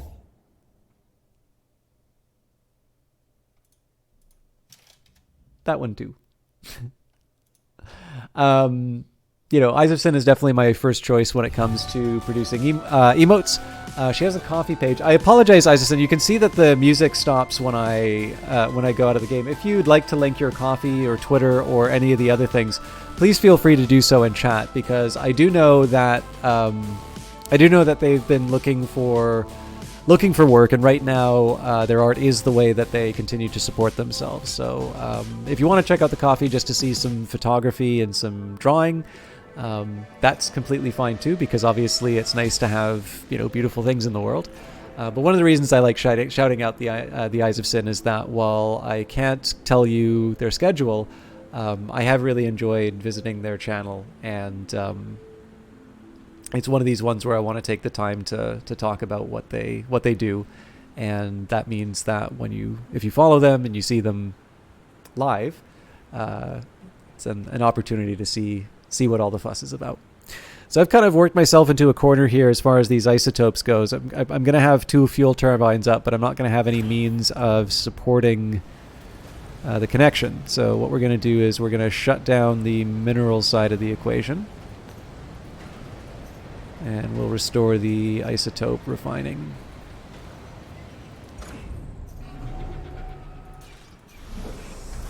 In fact, for now, let's get the employee out of the... We don't really need the fuel. I am eventually going to need it, because I'm going to wind up building a bunch of... I'm not going to build power generator yet, but I am, well, not the big like city scale ones, but I am definitely going to build some of these big guys. Oh no, actually I had a better plan. If I build these smaller ones, it works out a little bit better.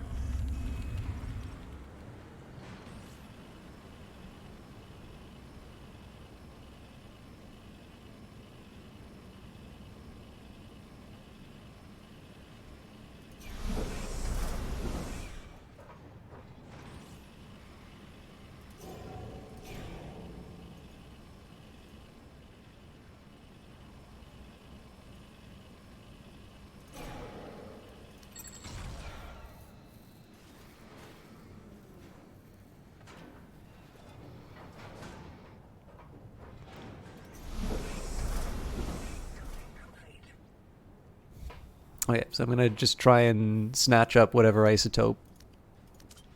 Oh, wow. We were really out of them. All right, well, I might be switching back to minerals before too long, but it does mean that I should probably save up for another isotopes patch. Because there's not that many in these ruins. Like, 4 will get me by, but I should be on the lookout for an isotopes mine. Because really, unless I start eating artifacts, I'm going to have to kind of mind my manners as far as the isotopes go.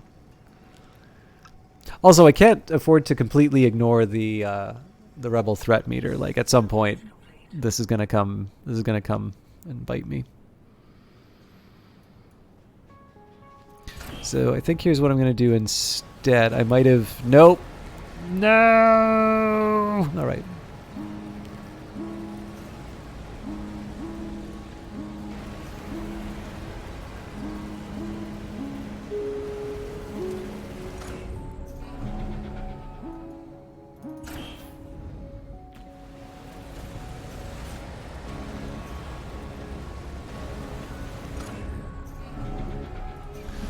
So again, I'm not really using the fuel turbine yet.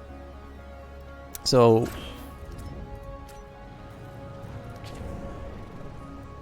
we've already got it on, so turn this off for now, just because I do need the infrastructure for it still. So this is kind of wasteful with my tier 3 minerals, but it's, you know, if I get rid of this floor, I'm just going to be able to, you know, it just means that I'll have kind of 100 minerals in reserve. But the idea is going to be that these will sort of supplement my power needs until I can build a proper plant. The reason why I'm reluctant to build just a conventional plant is that I'm running out of workers. You'll notice that it's really slow for me to get stuff done, and this is purely because I don't have enough people to man... well... Like, I have enough people to man the different stations that I have, but then I don't have enough sort of free workers to be able to just maneuver around and get the other things that I need done. So what I'm going to do here is I'm going to build some intermediate generators. This should get me by for sort of the main infrastructure of the base, and then I'll still have room on the floor to be able to build a conversion center. Then we can start thinking about how I'm going to, bring civilians in and so on and so forth. It might be an idea for me to try... you know what? No, we'll build our 4 generators, and then I might have to dance around a little bit with the relays, but...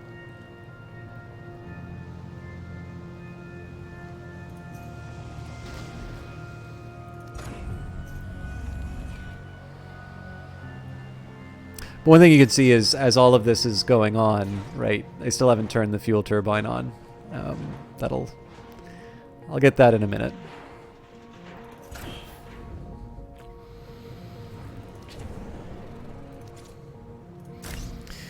Okay, so I'm a little concerned about space.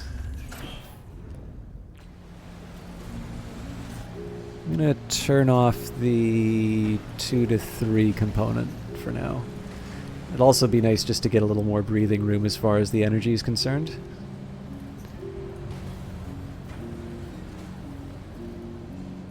So I'm going to need to build some more waste receptacles. I'm going to need to build a few more things which are sort of tier 2 items. And then my other big question is, do I actually have the space to get a conversion center down?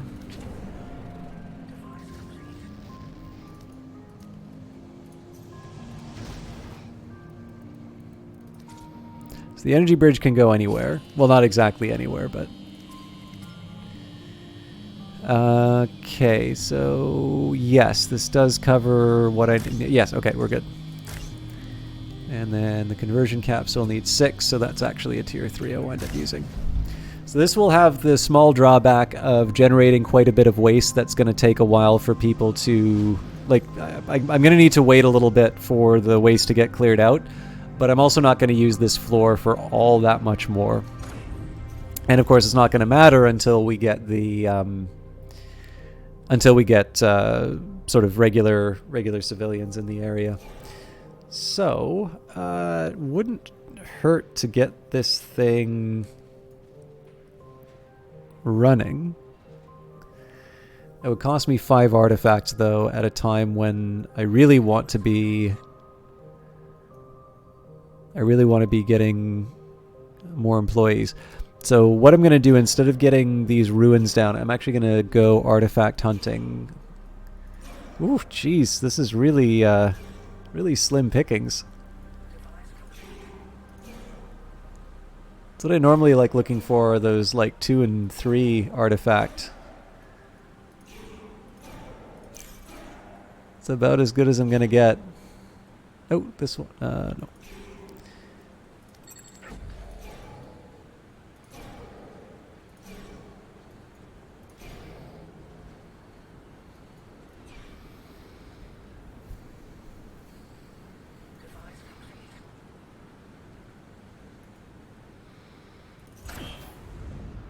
Please tell me I didn't build the bridge out of tier 3 minerals. Okay, good. Okay, so we can afford to turn these things on now.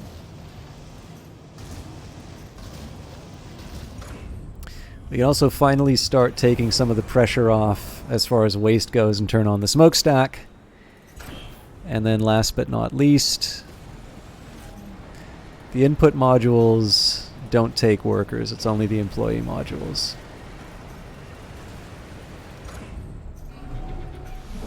But I do need to put someone in the fuel turbine. So, for dedicated workers, yeah, we've got 3 free agents running around, which is not great. The good news is that they are going to prioritize construction if I tell them to. So the question before me right now is, how do I get civilians on the planet in an intelligent way? So there's 2 ways that I can do this, which is I can build sort of my temporary work from home setup, and then we just start slowly migrating people over. There's not that big of a danger at the moment because our smokestack's here, our zethane sources are here. So yes, like it's 32%. Like it's, you know, we are kind of still dealing with the fact that there's a lot of this stuff being generated, but there's nothing saying I can't, you know, put something in place for the workers to kind of house them temporarily. One thing I might want to consider is where I might want to put the roads. In fact, it suggests to me that I'm probably going to demolish this energy pylon sooner rather than later. I won't do it now, though. Well, you know, this'll work.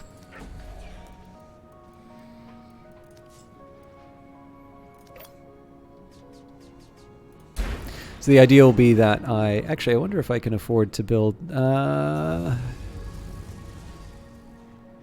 can. It's going to involve a little fancy footwork. Oh, nope, because there's waste here, and I don't have space for the waste.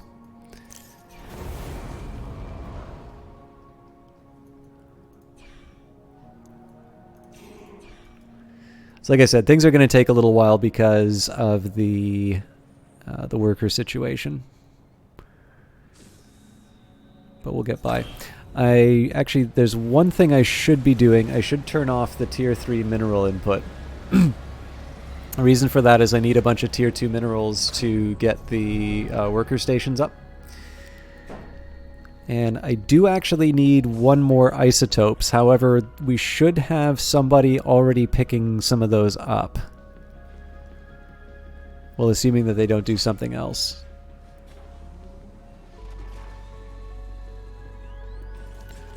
So maybe, say, moving isotopes are a slightly higher priority at the moment. The big thing is I'm going to be able to build the second factory, but I'm not going to be able to link them until I have one more refined isotope. Mind you, that's not going to happen if I turn on the third, so I'm actually going to, against my better judgment, actually looks like they had the right idea. I am going to turn off the Tier 3 refining again because I need Tier 2 isotopes as well as minerals.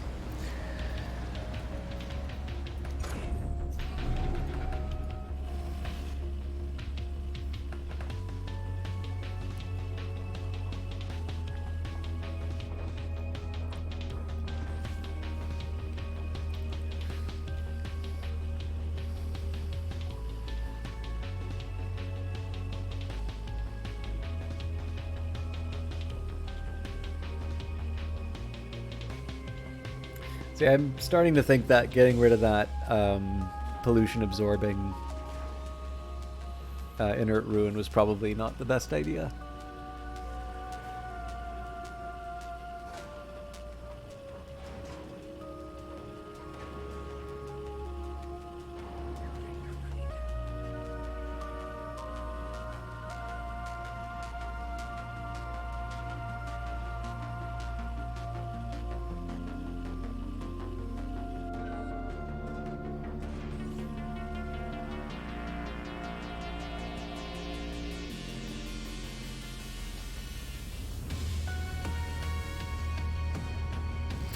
So, I don't want to make a dedicated worker towards isotopes, but it doesn't seem like they're... Like, they seem pretty motivated to move... Oh no, I got a couple people on isotopes. Oh, but I bet you they're moving the refined ones. No, never mind, I can shut up. Okay, so we'll rearrange it to... Actually, you know what? Let's make the isotopes a priority anyway. But yeah, we're going to be able to move our factories, or sorry, combine our factories. You know what? I'll put it back to the default.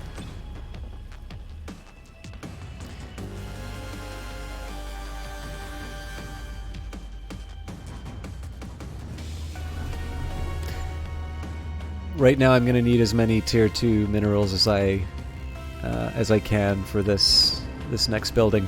So this is one of the reasons why I built. So, like, you might ask the question is like, well, if you're trying to do... It's not ideal, but...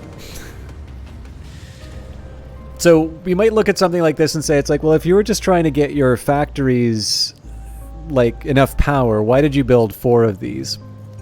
The real answer is, there's a few things that I need to accomplish before this rebel threat meter gets to 100%. I mean, one thing I could try and do is build a turret, but that's gonna have its own energy concerns. Basically, what I want to try and do here is get... Actually, yeah, I should probably build a turret now that I think about it. Anyways, right now I'm running into the difficulty that I have got a lot of different jobs and not anything even remotely close to enough workers. The only way I'm going to be able to get workers is by converting citizens. I'm not going to be able to convert citizens I'm not going to be able to get citizens in the first place unless I have a place for them to live. So I made all of that energy because that's basically going to be able to support... it won't support a full one of these factories, but it'll be darn close. And what it does is it makes sure that I'm not taking up another worker generating like another plant. Basically, in the interim, even if I don't make a single credit, which obviously I'm going to, I'm still going to have bodies that I can turn into efficient workers. Now, I am going to need artifacts for that. I've got 4 right now, but I should probably get on it. So, again, we'll try and get the highest valued ones. But again, like I said, there's not a lot of bonanzas in on this map. I don't know if that reflects a change to the... Oh, how'd I miss this one? That's a shame. Okay, factory's up, so we'll switch to tier 2. First thing I gotta do is get the power down. So what I usually do is put down a relay and then a bridge. So basically on the short sides you can build one habitat pod and then flanking monetization station. So basically you roll out of bed and you go to work. And you can sort of do the same thing here, except that you put down a habitat pod like this, and then you have back-to-back monetization stations, and then you put relays down here. And what this lets you do, so basically so this one's flanked by 2, and then this one, you know, they just kind of move forward. So you have kind of a straight line to be able to, you know, to move people where they need to go. And the thing that's nice here is that you ring it with relays so that all of those, like your whole periphery is taken care of. So the way I normally build it is I get the middle part down, and then I just fill in the rest of the edges. So you'll get a picture of it in just a second. I'm actually building the habitat pods first because those are a higher priority for me. If the monetization stations don't work, that's not the biggest... It's not the biggest problem for me, because right now I just need a place for people to sleep. One thing that's important to remember is that the ships that arrive, like, there's a certain number of people who are on it, and if you don't have enough spaces for them, you can't bring the ship in. You can't take, like, a partial load. So... it's generally favorable to have lots of space for workers. Plus the fact that, like, in sim games like this, it's generally desirable to have the number keep going up. But obviously I have other reasons to want to see things work out. Oh, right, it's because all my workers are busy. Yeah, so that's a problem. I wasn't thinking about the fact that while my workers are building this, they're not emptying out the manufacturing. So I probably should have built all the habitat pods first, and then the monetization stations. Although in reality, whenever I've tried to do that, I keep forgetting to build the relays. So on the outer edge, you can kind of get the same idea, right? If you put a habitat pod here, then you get one monetization station, second monetization station. You build 2 in the middle here because you plan on having another habitat pod. Habitat pod fits in here. Let me make sure I got that right. So that's 3, habitat pod here. So I was off by 1, and then monetization station here. And I don't worry about building extra relays because we already covered it by our first batch. So we've got space for 10. So we can bring in a 6 and a 4. And still have enough for our conversion. Or not conversion, for our artifacts. Where's that delicious one that was worth 3? I wasn't imagining that one, right?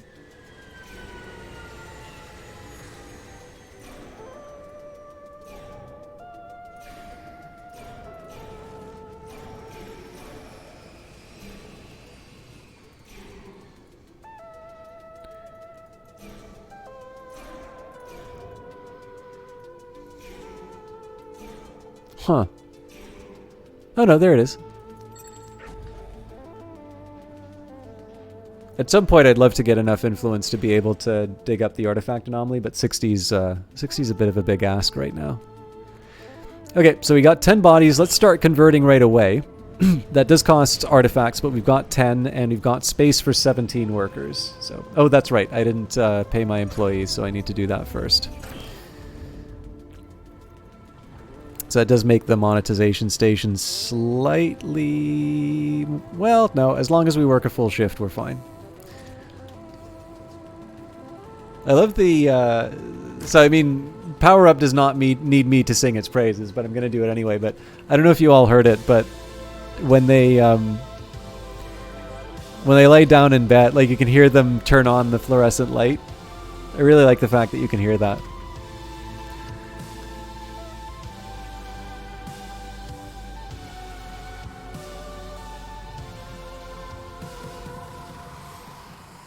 I know I said I was going to try and build more monetization stations, but I really do want more bodies. So I've got, what is it, 3.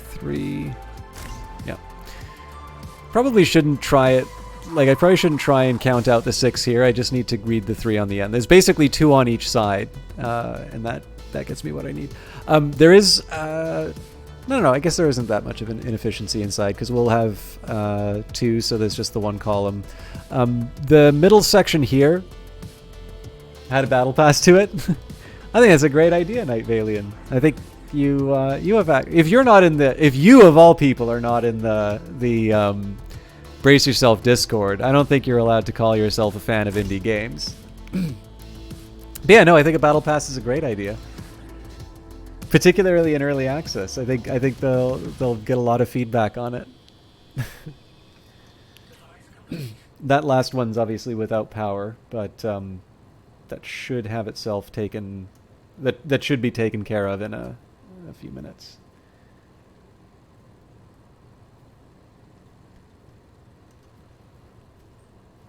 Yeah, it's kind of like the mail for...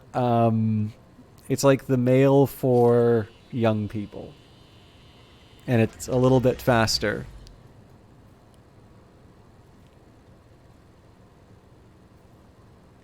Well, it's not a first-person shooter. Like, that's more like... well, I was going to say Destiny 2, but I guess for you it would be Counter-Strike 1.6.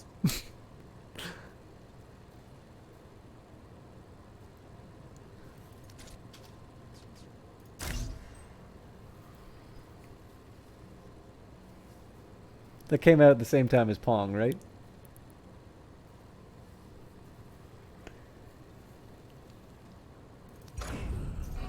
I gotta mind my energy. Excuse me. The biggest reason is that there's not a whole lot of space for me to improve. So if I had... Yeah, this would be an interesting one, actually. So if I had a way to get rid of the garbage, I could put down a small generator here. In fact, I may... Well, I can try it, but where's the garbage gonna go? That's kind of a waste.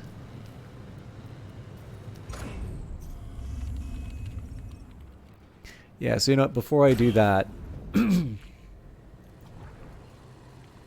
Excuse me.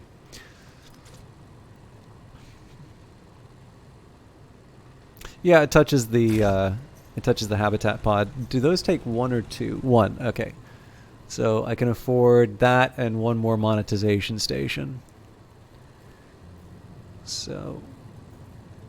Can't quite have the full setup, but we're close. It feels slightly abominable to just have the one of the pair, but we all have to make sacrifices, particularly my workers.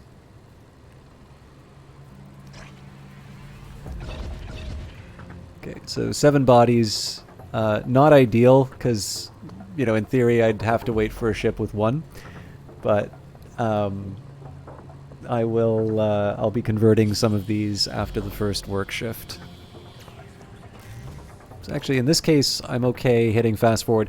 One big reason why I'm okay doing fast forward is because I've got, again, 3 workers that... Oh, hang on. 5 free workers? Oh, wait.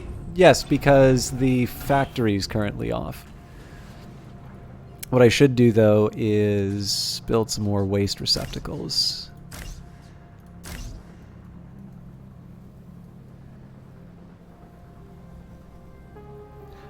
Yeah, the big reason I've turned off the Tier 3 output module right now is because all the stuff I need to build is built out of Tier 2s. Fact of the matter is that I am going to need those Tier 3s, and very quickly, if the rebels come calling. So it's going to be a little bit of a game of chicken, but let's do the best with what we've got. The other thing is that I'm waiting for the workday to start so that I can start making more workers. So I think for now we'll just try and build as many waste receptacles as we can. I might build that small generator just because I have the space for the waste now. And then we can start thinking of building our defenses.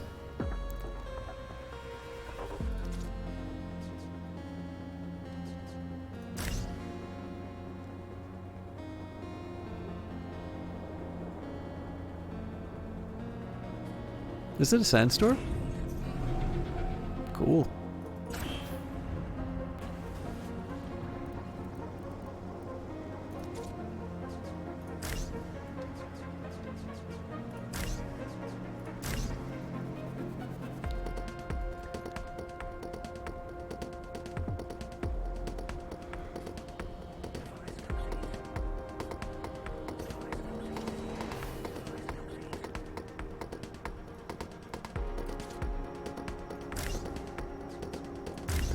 Okay, so let's get a small inventory of what I need. So as far as buildings are concerned, I need 5, 10, 15, 20, 25, 30. Did I build this wrong? I don't think I did. Anyways, let's say, well actually the better thing would be to say, so we've got 2, 4, 6, 8, 10, 12, 14, 16, 18 habitat pods. Sorry, 18 residential slots. I've got 1, 2, 3, 4, 5, 6, 7.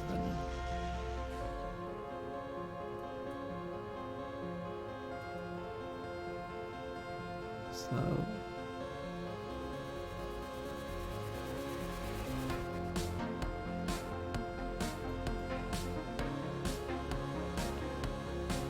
I feel like I made a mistake here somewhere.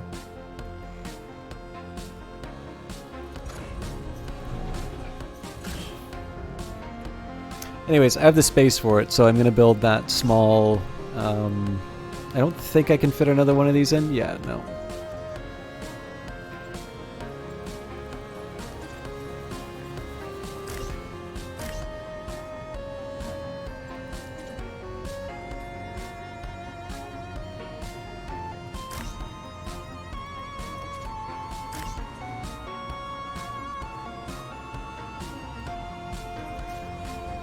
We have a lot of minerals. So I wonder what's taking so long on the...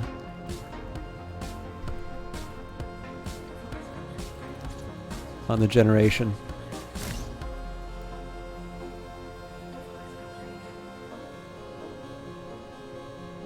Okay, yeah, no, this goes to the end. So I have enough to finish the middle part at least. And we're at the end of the day, so that means I can start converting people.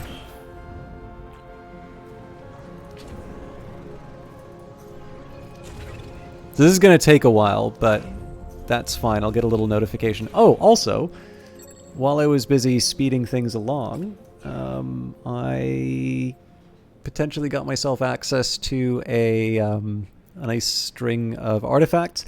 However, I have let the rebel threat meter go up by quite a bit. So, let's say... I guess it doesn't really matter which one of these things I take out.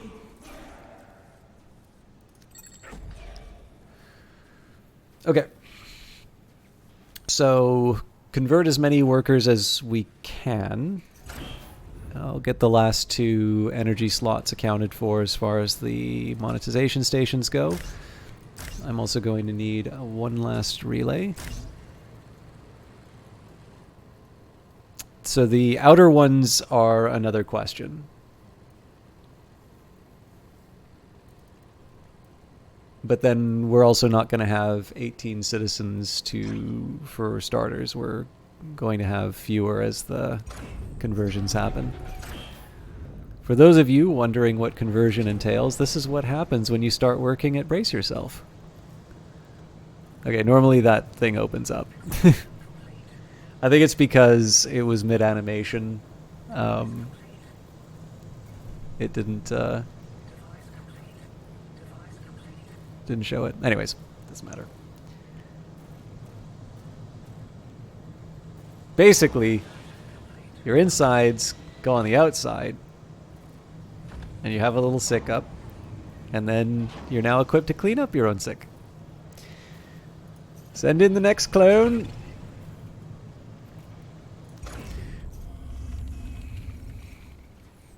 And you know, it occurred to me, as much as I want to try and build a nice big stockpile of tier 2s, it absolutely does not matter if I have that stockpile or not the second I turn on my tier 3 production line. So number one, I'm going to do that. And then number two, it has occurred to me that I actually lose quite a bit of power. So one of the things that's... So, okay, having the cache would be very nice. The advantage to keeping the monetization stations on is that I'm going to be able to buy certain buildings faster. It is not as important to me as being able to afford additional workers. So this is not great. I could, again, turn off a habitat pod, but the trick is that I would like to have access to as broad of a range of ships coming in as I can. So we'll turn these off for now. Oh, do I really have a +1? It's disgraceful. Yeah, so like it's not ideal, but I'm slowly going to convert. Basically, as long as projected daily earnings is a green number, I'm good.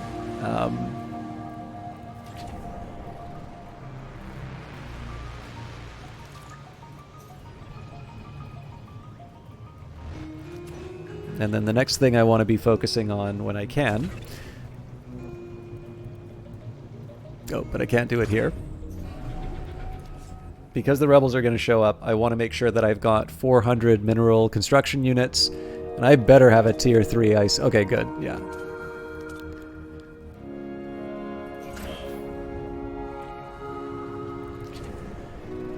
And I'm going to prefer that to... Well, do I want to prefer that to a shipyard? That's a good question. The other question is, where would I build the shipyard with this current loadout? Mind you, it can be a temporary shipyard. Well, like, what am I going to do here? Well, I'd probably put a... I know what I do here. I put a fuel turbine. And 4 hexes, 4 squares isn't enough. Okay. Oh, yeah. I actually don't have any spot for a shipyard that doesn't involve me...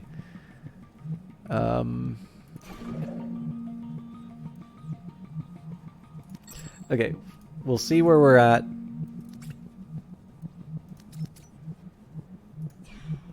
We'll see where we're at once I... Well, then I'd also need to pay to get the shipyard. So yeah, I should think about where I'm going to put the defensive turret. Currently, everything's kind of concentrated in the middle here, so I think we'll be fine.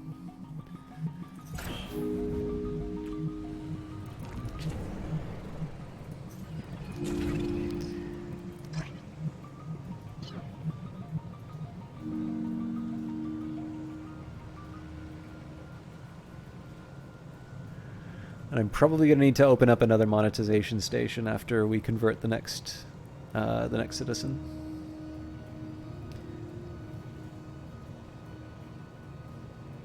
Although, I guess at 352 we can afford a few days of deficits.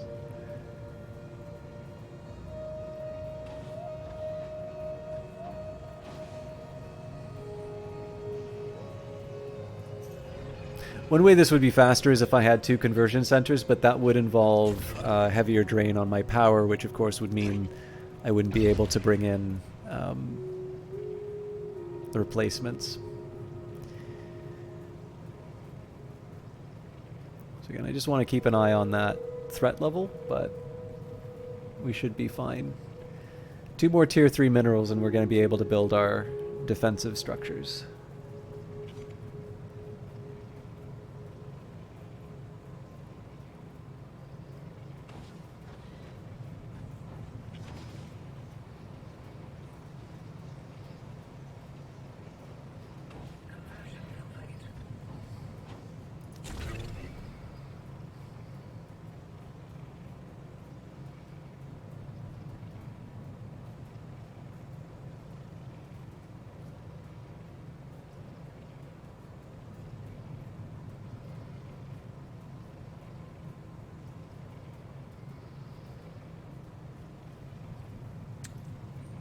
Okay, so we're at 400 minerals now. I don't see a lot of value in delaying the turret. Placement is kind of already decided for us. I do need to switch to tier 3. So this is all... I don't know if they've changed this, actually, because I know they were talking a little bit about some of the challenges, like from a UI perspective for turrets like this. So when you look at this circle, you kind of say, okay, well, the stuff that's in this circle is defended. Well, the thing is, not really.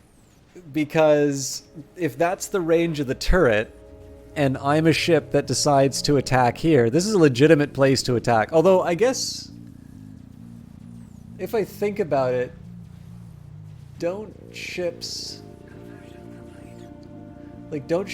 fly straight over something and bomb down on them? Anyways, they were talking about this a little bit earlier, which is just from the perspective of things. It can seem like it defends a different area than it actually does. But again, this is nice and centrally located. I definitely want to protect the ruins. So it's not quite ideal in the sense that the smokestack is under threat, but if in a pinch I can probably burrow the city. It's 150 credits for that. And then we have kind of peripheral protection for the factory. But yeah, I mean, again, the smokestack is the one thing that's not really protected by that. That's why I was debating, is like, maybe I want a shipyard after all. But the fact of the matter is that I couldn't afford it.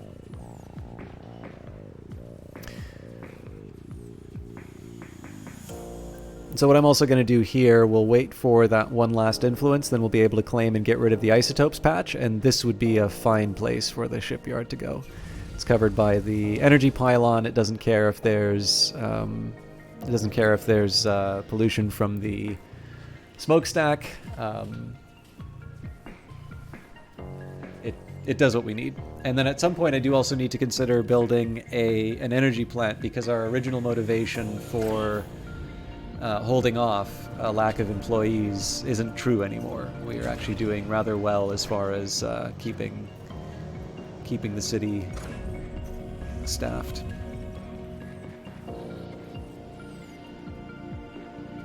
Guess I could maybe put an energy plant here. That is testing the limits of the defense turret, I suppose, but...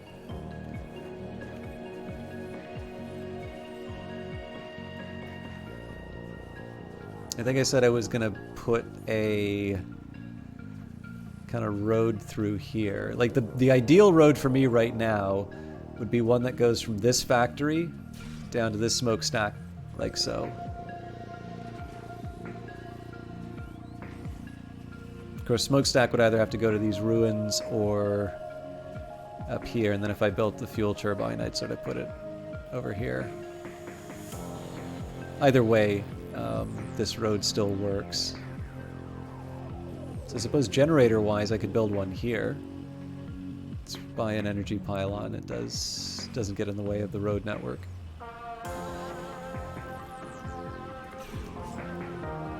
But we need 200 minerals for that, so we will be patient and wait for it.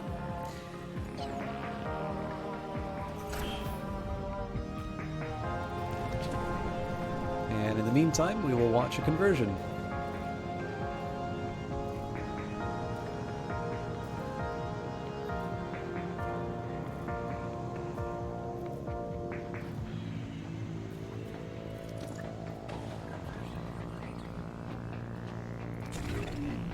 So we are... Ooh, that's actually quite a bit that we're losing.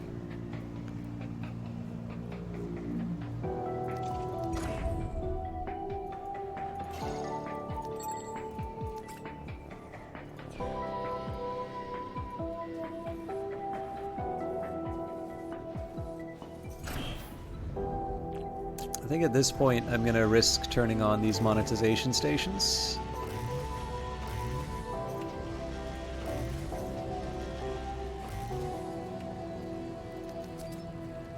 And then I'm also... This is going to halt the tier 3 run for a bit. Ah!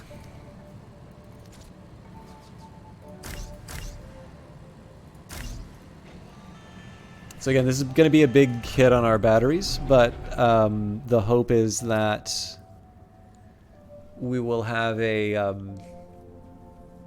we'll have a power plant rather, before too long.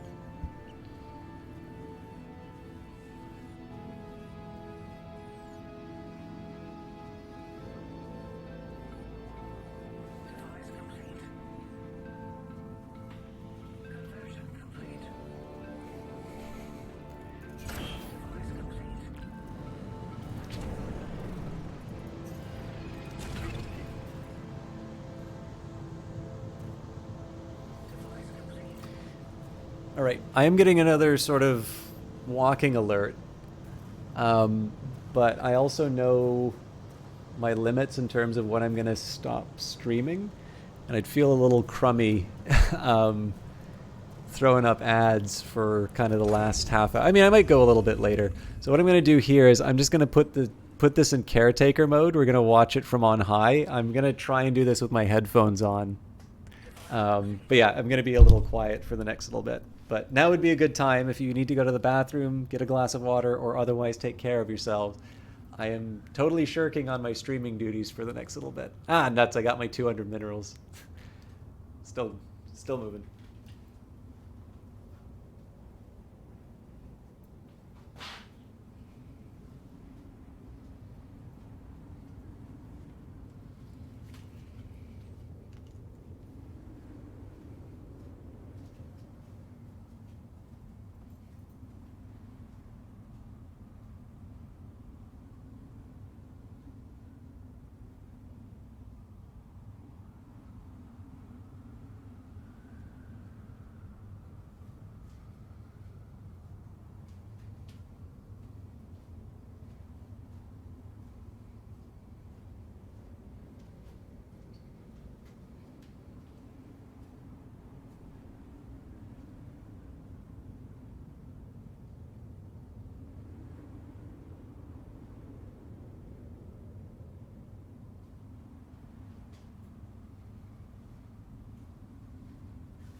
So I feel like sometimes I just need to shake constantly to try and get it to register my movement, but we are good to go.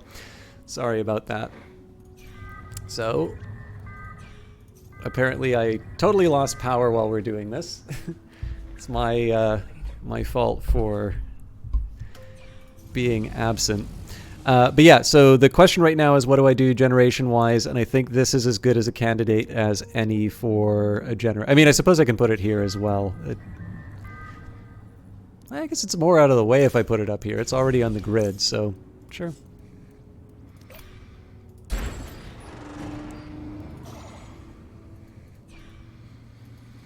The other thing I want is an upgrade if I can.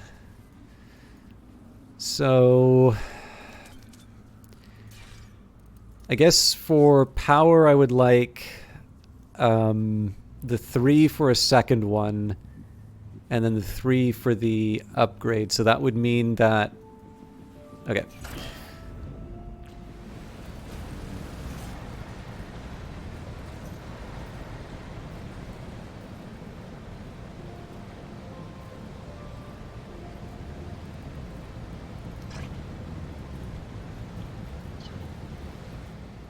Oof. Still doing pretty bad as far as the trash is concerned.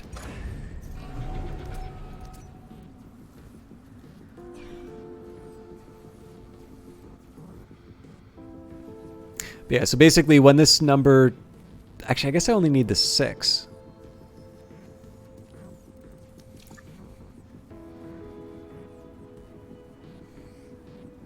But yeah, the aim here is just going to be to try and get ourselves up to at least a tier 2.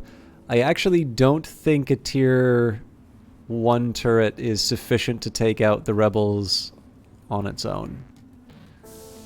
I could be wrong on that, but I'd rather not find out the hard way. And I'm going to save up for 40 influence to get this isotopes patch. One, because I do need the isotopes, but number two, because I want this sort of second patch for the power plant. Right now, it's not going to generate as much as it should. So the way, this is actually one thing I kind of like about the change that they made. Basically, both turbine, I guess energy plants always required an employee, but fuel turbines do as well. So one of the risks that you run if you build sort of like a big fuel turbine like this is that you can't bury it. So while it might be more efficient in terms of its generation and such, you do run into the risk of what's the best way to put it? Like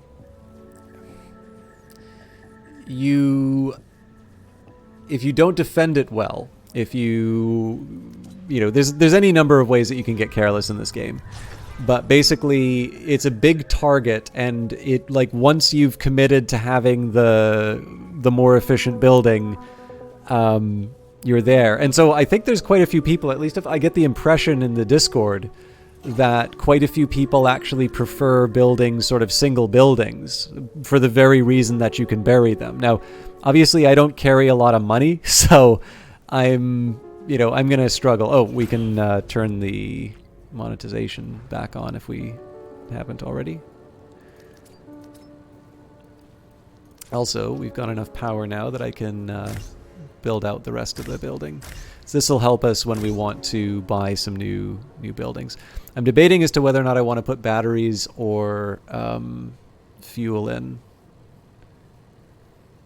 It's all temporary, so it doesn't really matter.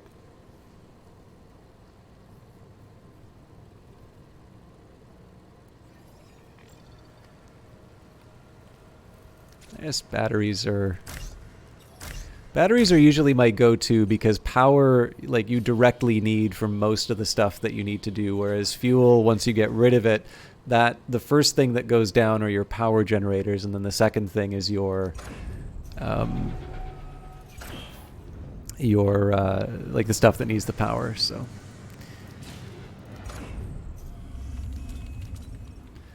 I think any hope of getting this thing up to a tier 3 before the rebels show up is pretty much gone. But we should be able to handle ourselves. Again, it'd be preferable if we didn't spend the money to burrow the city, but we can if we need to. I'm also curious, we should do a... I don't know if I should do like a poll or a bet or something, but I know it's Bahar, and I think it starts with a G. Again, they added the codex in the...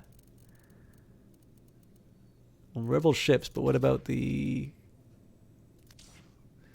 Bahar Karoba is the leader of the rebels, but what about... Wait a minute, who's Sola?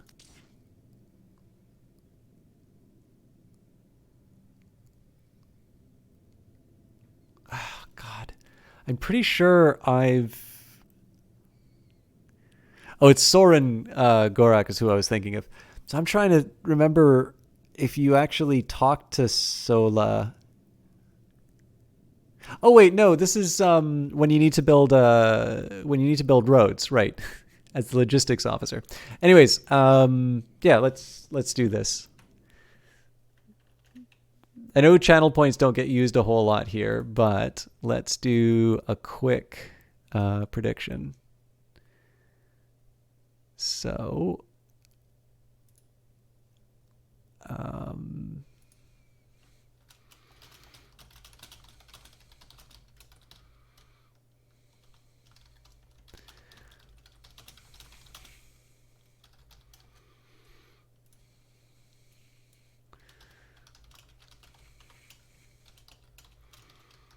so Bahar Karoba.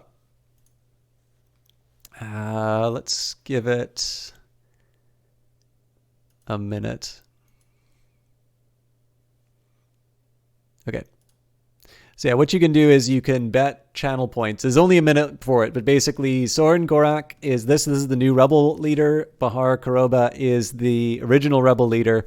And we're definitely going to make it so that one of them attacks. So we'll see who the leader that we're up against is. I don't know if there's a way of knowing ahead of time, but I'm gonna assume. I also suspect that there may not be any participation in that. But if you would like to wager some of your channel points, please feel free to do so.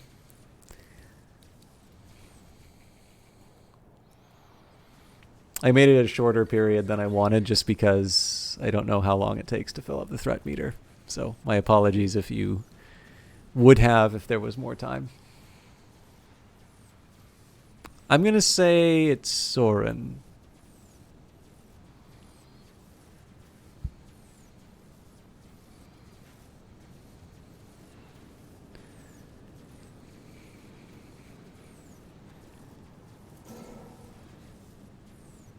Debating as to whether or not I should try and activate. You know what? I did say I use energy. And it is within my defensive area, so...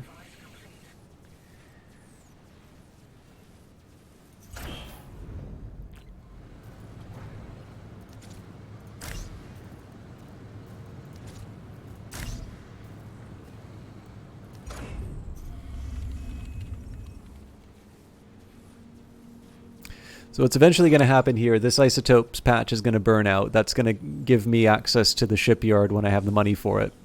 Then it's going to take longer, but we're going to burn out this isotopes patch as well. We can build this additional, or we'll build an additional energy plant here. This will improve my overall grid, although we're fine now. You know, I could keep this turret running 24 hours. We wouldn't be enemies if you hadn't signed up with the Council, Founder.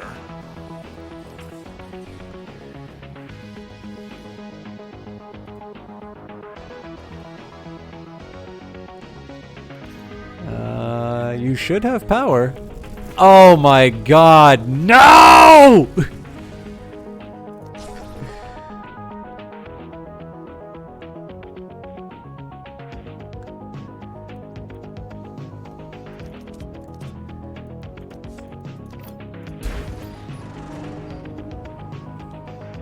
Jesus, what an idiot.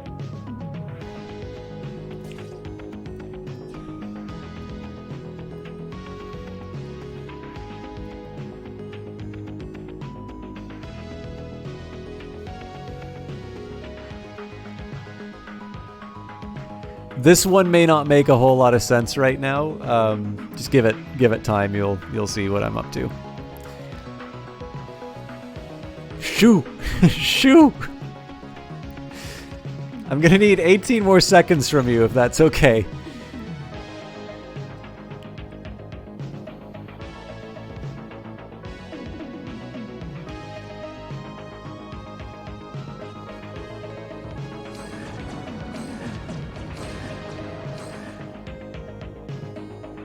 I guess the good news is they're going after something that can be repaired.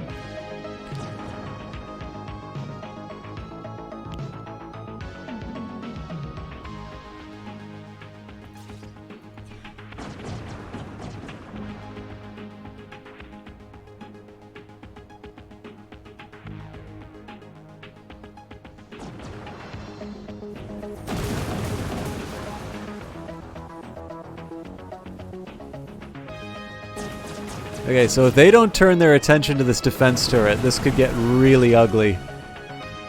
Yeah, I wasn't banking on that. So a couple patches ago, the rebel ships were... Yikes. Okay, so the rebel ship... Well, actually, all ships were strengthened. So the idea is that, like, turrets were ridiculously powerful before. So while it is true, like, turrets became less deadly against player ships, but they also became less deadly against rebel ships.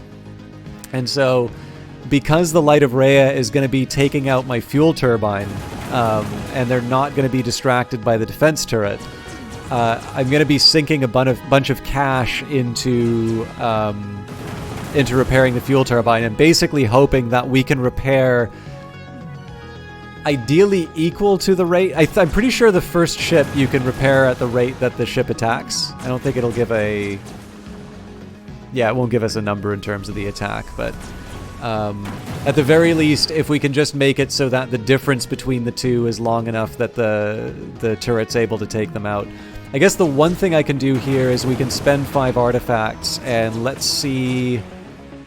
It's going to cost us influence, but let's try and get the credits we can.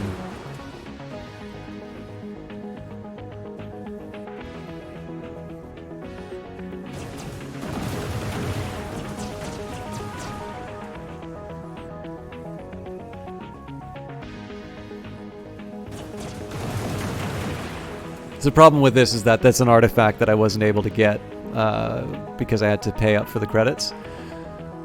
But still the right call.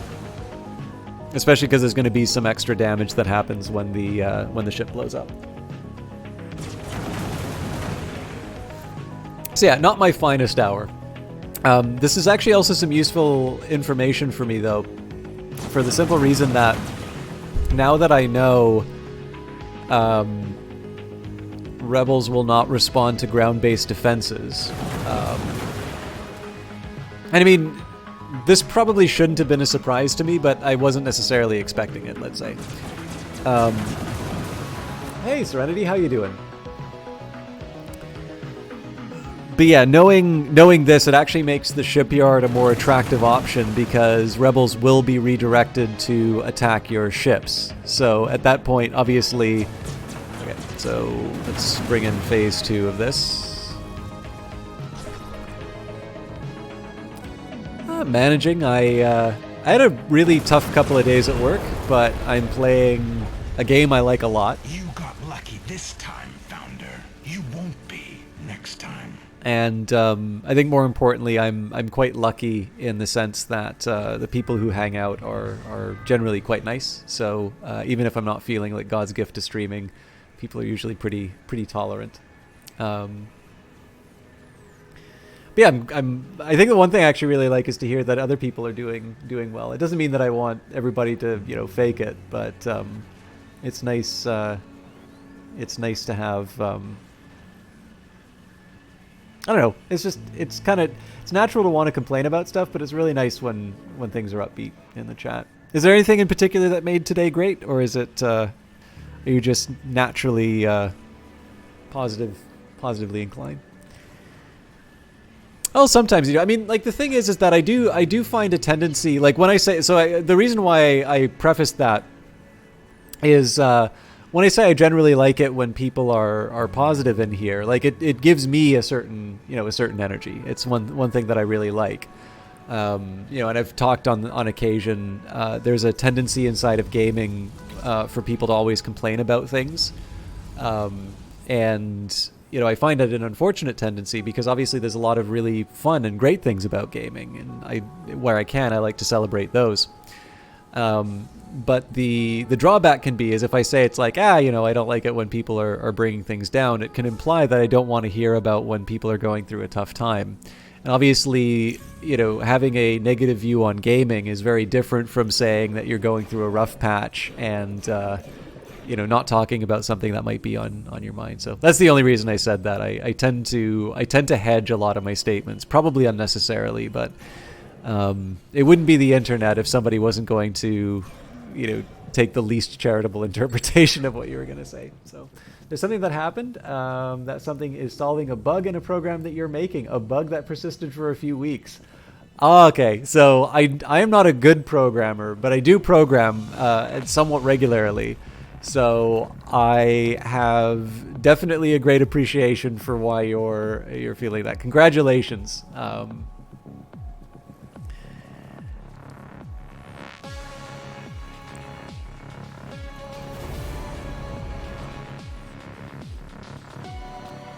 I actually got on positive notes. So I often talk about some problems with work. But one thing that a former coworker told me that made me feel really good is there's a program that I wrote like 3 years ago, and he said, I'm still like, it's so easy to do these extractions. Like, I'm still using the program that you wrote. Like, hasn't touched it, hasn't changed a single thing. And it was like one of the first things that I kind of wrote for that particular job, which I had, like, that particular task. It was like the first time I'd been assigned to do it, and I'm like, you know what? I'm kind of lazy. I want to write something that'll make it easier for me to do this. So it's not, I don't think that's the same kind of satisfaction as like finally conquering a long persistent bug. It's kind of like having a stone in your shoe finally taken out, but that's my more recent.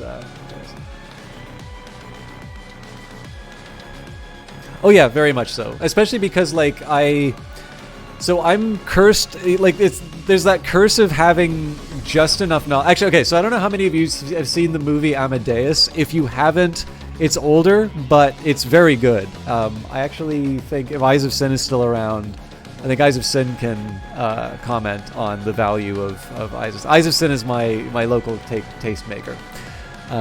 But the main character of Amadeus is not, in fact, Wolfgang Amadeus Mozart. It is his contemporary Salieri, who's a lesser-known composer. Now, it's pure fiction. The story, so far as I can tell, does not at all accurately portray Salieri's relationship with Mozart. Certainly, it takes more than a few liberties with history, but it is essentially for lack of a better term, and this is unfair to Salieri, the historical composer. It's basically the story of a man who is blessed with a first-rate compositional ear, but a second-rate talent. So, where he's the court composer, where he would normally be a figure of significance, he just so happens to be in the same place as sort of this generation-spanning musical genius, Wolfgang Amadeus Mozart. And it's largely his dealing with that, or failing to deal with that. Not well versed. Fair enough. But yeah, so basically, it's a story about a composer who lives at the same time as Mozart and is not as good as Mozart. And so the reason why I draw that comparison is to say that I've TA'd computer science, and I know a bit of programming.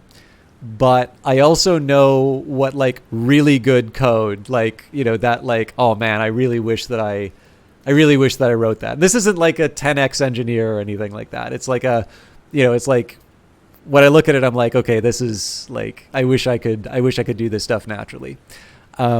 So I know enough to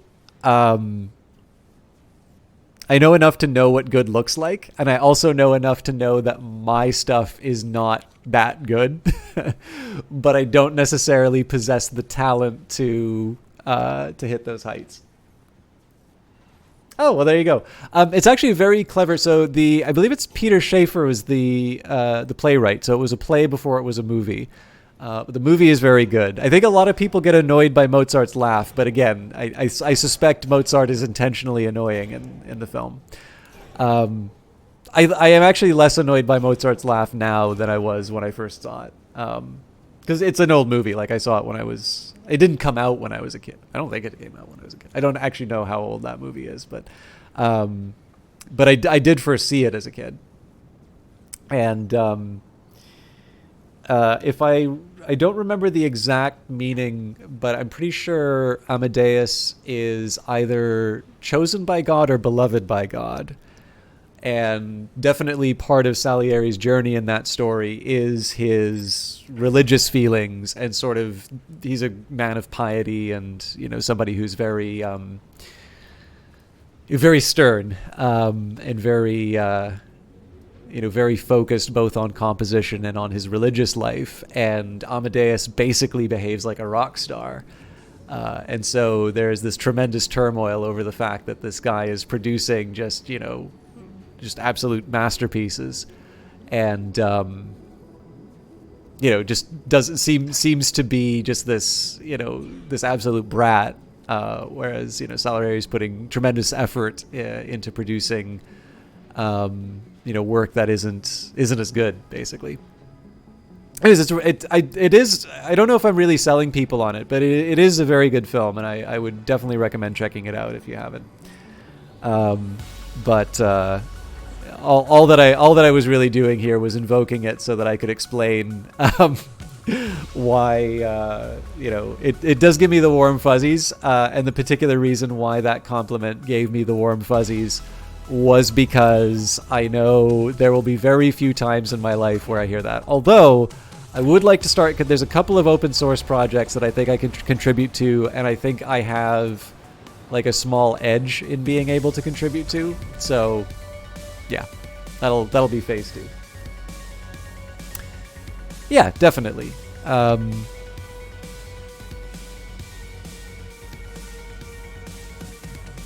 So I kind of worked myself into a corner here. I don't have enough storage for my tier 3 minerals, and it feels like a shame to just let it hang around there.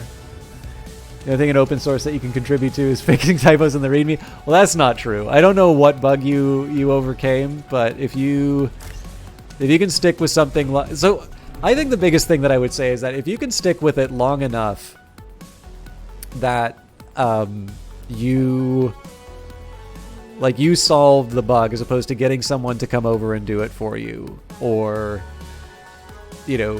like giving up, I suspect probably there is a space for you. Because the thing is like, I know that, like, I guess it's a little bit like Stack Overflow. Like sometimes you'll run into someone who's a jerk. Like I've definitely seen some R packages where like I just look in the comments from people who have been told that R is a really good programming language for statistics.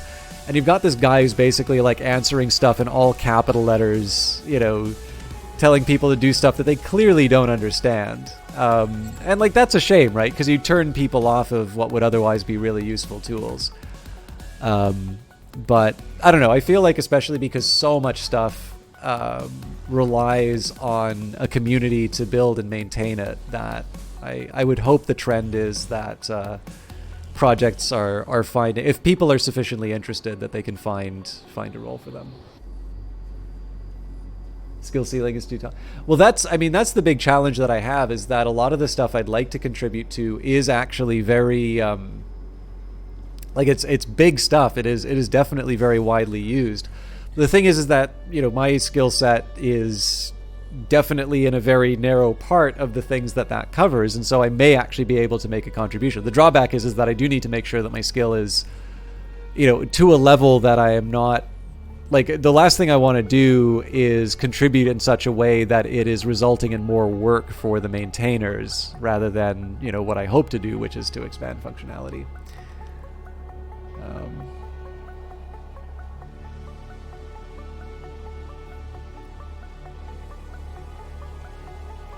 I did actually. The developer of Night Team 4 was in the channel the other day, and I'd shared that story with them ahead of time. That was actually something that made me feel really good. More so on their kind of for them, rather than obviously the only thing I did was pass along a key that I had. But I think that is absolutely wonderful. Oh yeah, no, I totally shared that. I think that's a really great story to tell. I actually think, if you don't mind me, I've obviously been getting quite autobiographical already, but for what it's worth, so I didn't start. Oh, sorry, I gotta cancel. I didn't start off in university. I definitely had something of an academic bent, and I think I took too long to go to university. But sorry,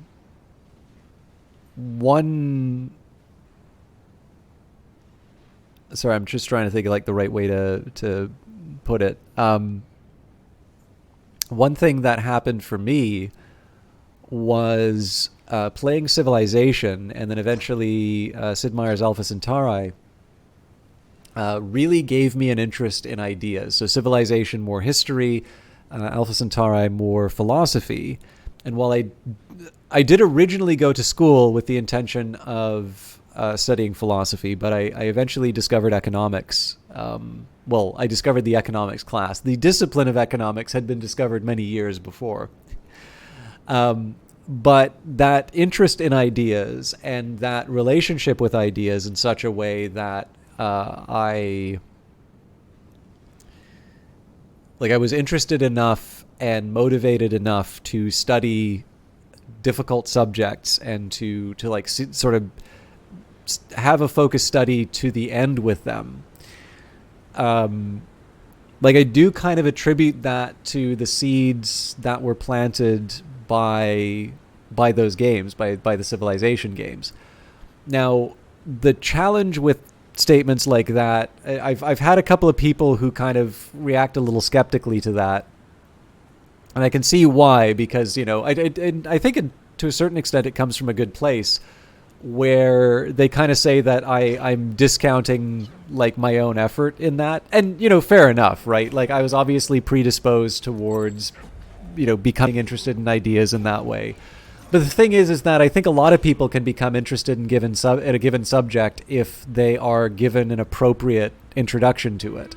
So for me, Civilization, or the spiritual sequel, Alpha Centauri, to me was a very valuable gateway. It kind of hit me at the right time to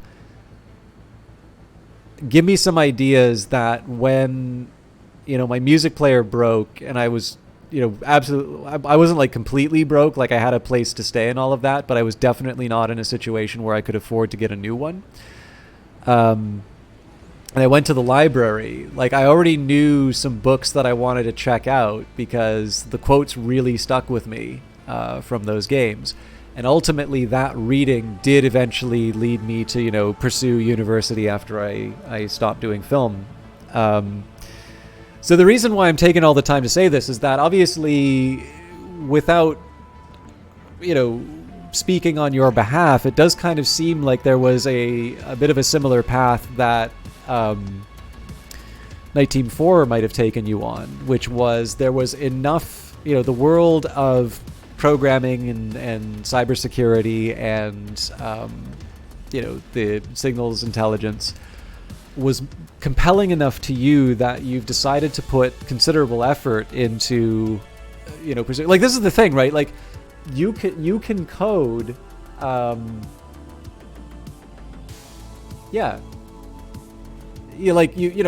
there's lots of different ways where you can learn these skills. But the thing is that, like, I know for me, when I tried to learn programming, I had multiple attempts at an online tutorial and ultimately did not succeed. It actually took me to take a class in university for it to really sort of stick with me. So I actually tremendously value the kinds of pushes that people have. And again, the pushes come from different places for people. Like there are books that will inspire people, and there will be speakers that inspire people. Like there's lots of different ways that people access this sort of stuff. But what matters is that you retain that passion and then you pass it on. So when you run into somebody who needs help or kind of asks you for some guidance or something, to be able to help put them on the right path, even if that's not necessarily the same path that you would choose, is a way that you can pay back some of that,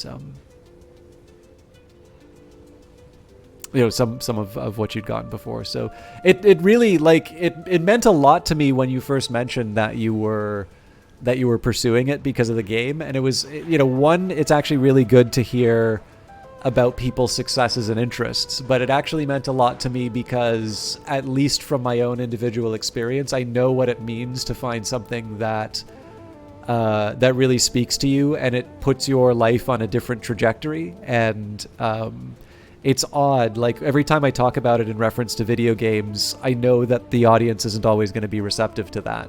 Obviously on Twitch you have a audience that's kind of predisposed towards liking games, so I have an easier audience here than I would in, say, a work environment.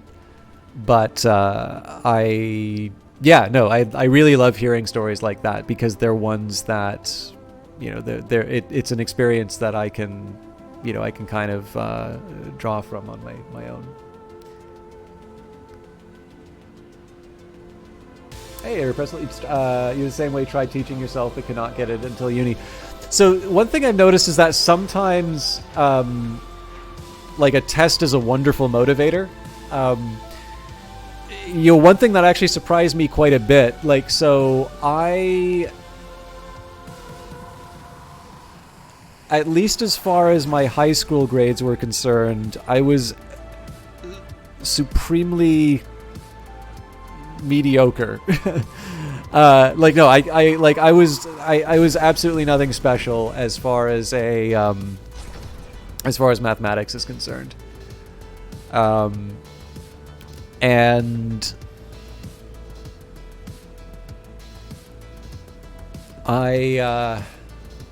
sorry, I should see what my coverage is. I think this fuel turbine, I think I'm gonna have to get rid of this fuel fabricator.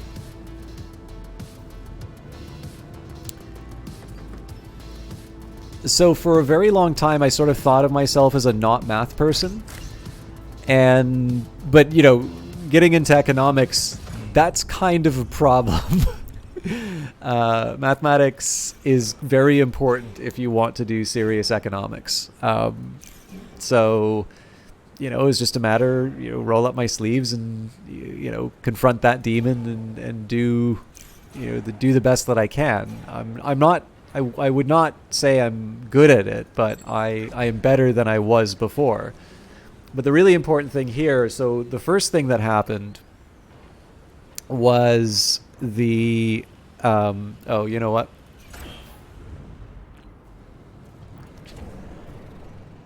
Whoopsies. So I probably didn't need to upgrade that generator, but it's just as well that I have it.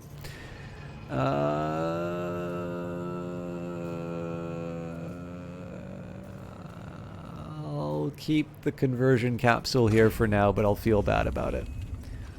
But yeah, so when it came down to mathematics, so the first thing was there was a subject that I was studying that needed it. So again, that's a good motivator. But I think another factor is, yeah, so this is probably not a,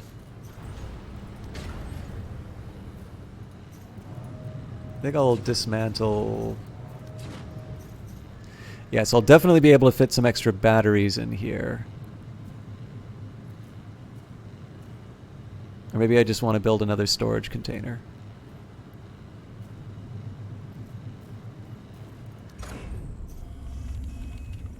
Because that saves me the trouble of the storage container here. Also, I need to get back to building some waste receptacles. Anyways, yeah, sorry. So getting the subject that I was interested in as a motivator first was a really big factor for me. But what also happened was, also, am I really not working on tier 3 isotopes? I feel like that should be a thing. We are, just very slowly. Okay, fair enough. But yeah, the other thing is that once I moved past high school math, and I will admit that usually for like calculus 1 and 2 also does a pretty good job of beating out an interest in mathematics. But again, because of the interest in philosophy, I'd done some logic, and I quite liked logic. And actually, oddly enough, because I TA'd computer science, I'd had 3 different logic classes, because I had, there's sort of like a class in mathematics that you take. It's like a math proofs course. So like it's intended to be the one that you take before you do real analysis. So I did that. I did a formal logic class because I knew in university, just because I wasn't making philosophy a major, it didn't mean that I wanted to completely avoid the subject. So I did do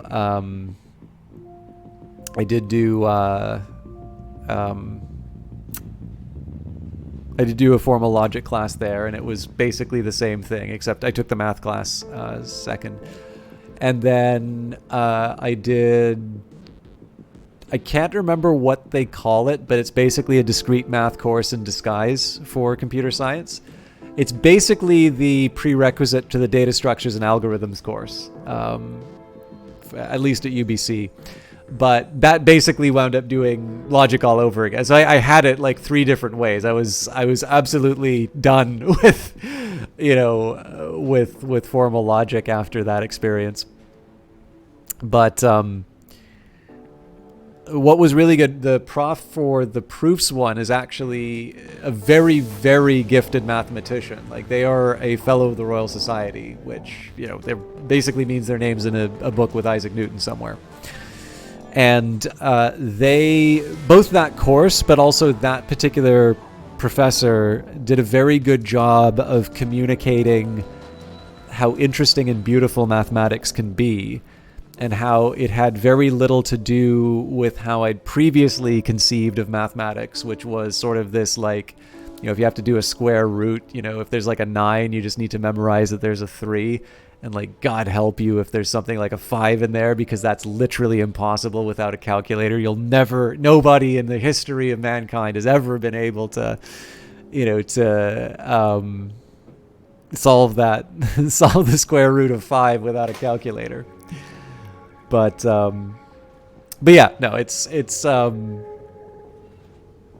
just an example. Like, again, the example here is that, like, it can be a game, it can sometimes be an inspiring teacher, it can be a lot of different things, but very often you just need the right hook to find a subject that will actually become your passion. So yeah, certainly I'm playing up the exaggeration. And you said you just kept stumbling, trying to fix the errors, asking questions on Discord servers and then you eventually got better after hours of practice. People can do a lot of things when put under the pressure of an exam, for sure. And I mean, I've had to grade exams, so I know what that pressure also feels like on both sides.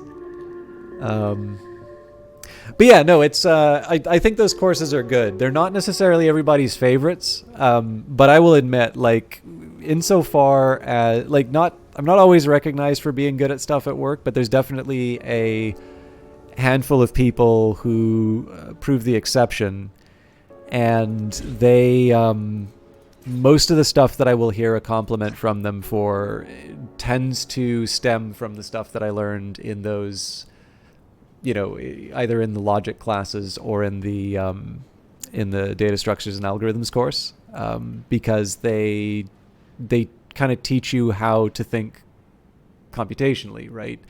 You think about efficiency. I mean, there's some stuff, like, obviously some of the stuff that you'll learn in school, like, when you're dealing with parallel applications, some of the algorithms you learn will be very different in parallel cases. But it's not like trying to figure out something in parallel uses a different set of principles, right? The whole point of doing something like a data structures and algorithms course is to be able to look at something that's been written and say, how have you found, like, did you find the best solution? Or what does the best solution look like? Because obviously, if you went to university at one point, you'd say, well, we don't have a lot of data. You can probably keep things in memory, and one processor per computer. And then if you went to university today, you're probably going to say multiple processors per computer. We've got a lot of applications, more data that can be held on a single computer. It turns out storage space is really cheap, which is very, very different from what again, somebody going to school in an earlier time would learn. So, it's not like the computer science faculty retire once, Intel releases, the Core Duo, the i5, the i7 and whatnot. They do obviously need to adjust the curriculum to reflect computing as it is today. The only problem that you've had with your diploma is the previous semester, which is also the first. You were learning history, taking 2 business classes, and a language. Wow. Yeah. When you say a language, just so I can clarify, like you're talking about a spoken language, because I know in my case, because I was technically an art student, I know some universities will treat economics as a science course. In my case, I could only go as an art student. I mean, I still really do not have anything remotely close to a command of French, which is a shame. I would actually very much like to know French, but I've noticed Duolingo does not work well in isolation. I usually need other.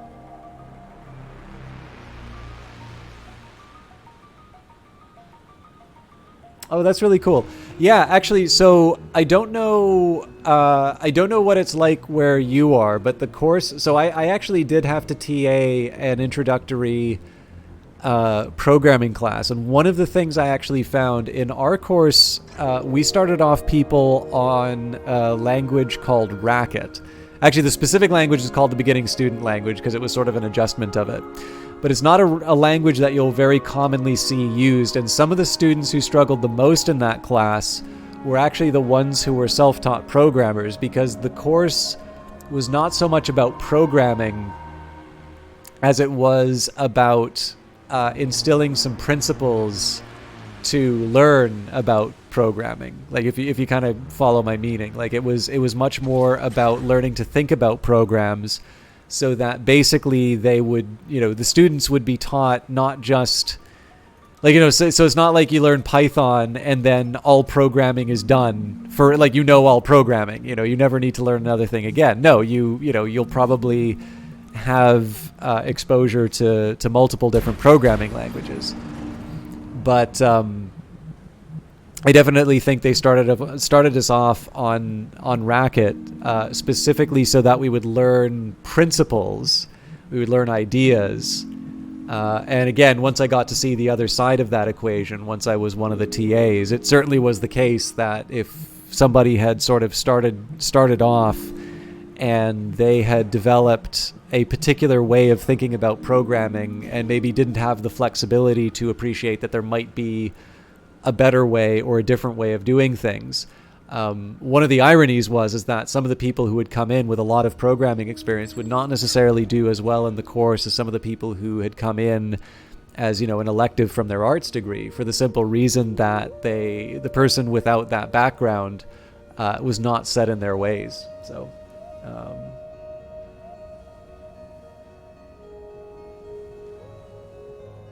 yeah, no, that's honestly the best way to, in my opinion at least, is the best way to learn.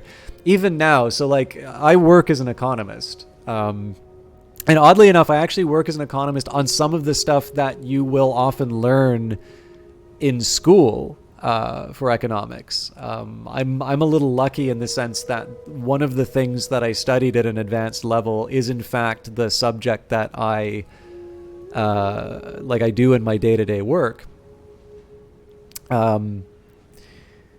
But when I can, I've actually been really struggling to find some free time, but I will still do like my own data projects. There's a couple of game developers actually that have shared some data with me, and one of them I just, I guess a week or two ago, I sort of gave in the latest update. I'm still going to do some casual work on it, but I hit a milestone with that, and I'm a little behind on another one, so I want to kind of catch up and get going. But like one of the ways I keep sharp is to, sometimes go back to my old textbooks, and I'll actually code up the answers. So when I was in school, I used a program called Stata, but of course I'm primarily a Python programmer now, and Python has got some very good very good modules and packages for data work.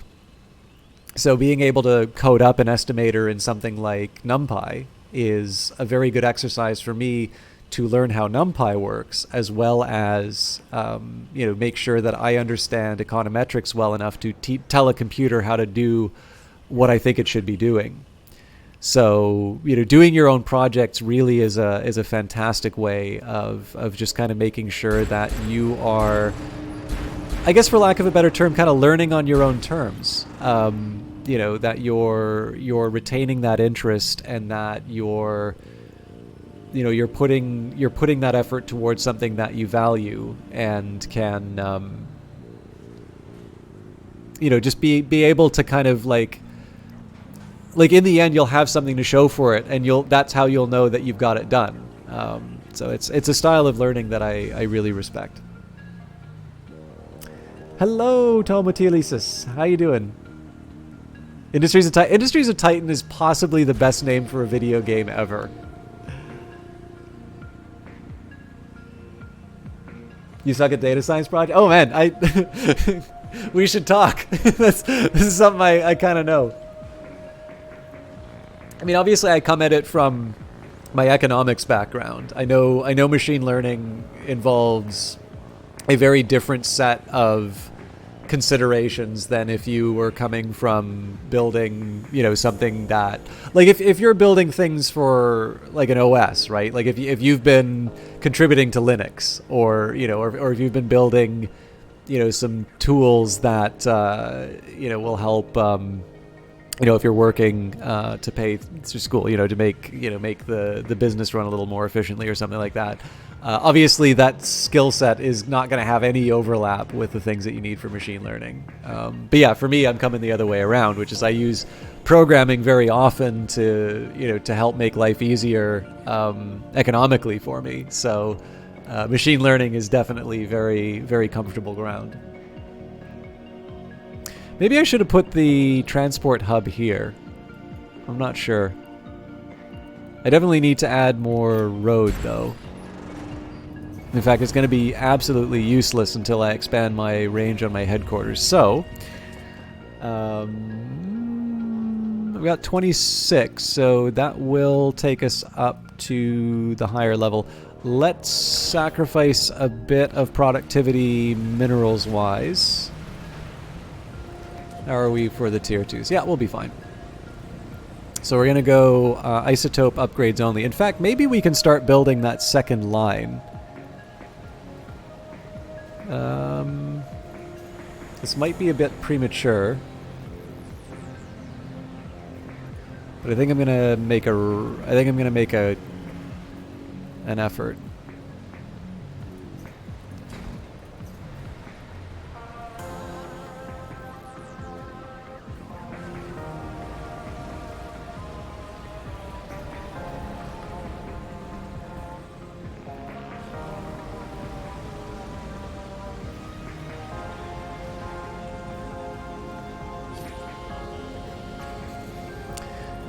Yeah, well, actually, I mean, one thing, too, is that I think it is definitely possible to have a... what am I doing? I should have dismantled that when I had the chance. One thing I've definitely learned is that it is easy to... one thing that I think a lot of the machine learning stuff has done, and I find it hard to condemn, but I do think one side effect has been, because it is very easy to run an estimation, oftentimes I feel like that can come at the sacrifice of clear thinking about a given problem. And, sometimes it doesn't matter, to me at least, like sometimes I sometimes don't think it really matters whether or not somebody used, algorithm X versus algorithm Y, or estimator X versus estimator Y. Sometimes just being able to clearly state the problem and why, estimator X is more appropriate than estimator Y can be useful. But I mean, again, the thing is that if you've been taught a different set of priorities, it's hard to tell someone, maybe you want to think about this a different way. Like, it's obviously everybody's going to kind of come from their different backgrounds. So like one really easy example of this that I can think of would be like, if you take a look at stats models compared to, let's say, ordinary least squares in the, by the way, I apologize to anybody who's not familiar with this stuff. I realize this is all Greek, but I do sometimes get very nerdy on this stuff. But like if you compare how OLS works in scikit-learn versus stats models, it's not that ordinary least squares is like you'll get the same numbers because either you've done ordinary least squares properly or you haven't. There isn't really a either you've performed it correctly or something's wrong. I made that tier 3 like an idiot. But you will notice if you look at the stats models package, the stats models package has like a lot of tests that you can run on your model, and it will give you a number of diagnostics that maybe scikit-learn isn't as interested in. And it's not that scikit-learn has somehow done that estimator inappropriately. But what is true is that scikit-learn is likely concerned with a different set of problems than stats models is. And, someone who is expecting one result as opposed to another may be a little surprised by what comes up. I don't know if I'm really making a lot of sense saying this, but like basically it just kind of communicates to two different sets of priorities among the people who use and develop those programs. And I can definitely say when it comes to, machine learning, in some cases, there are some people who are very good at statistics who either struggle with or don't necessarily agree with the approach that some machine learning takes, because ultimately machine learning is trying to solve a different problem than what they do. Although usually the best results are ones where people just kind of take the lessons from other disciplines and build on them. So yeah, no, that's fair. I mean, it's like for me, it's an area. Like I don't know if I would count as being very good at data science, because like I don't really know where like my econometric knowledge stops and the data science begins. Right, I'm decent at computers. I'm okay at economics, like the quantitative, the empirical stuff. So I guess it's all quantitative, but the empirical stuff is like where you're working with the data. So yeah, like my perspective is going to be colored by that.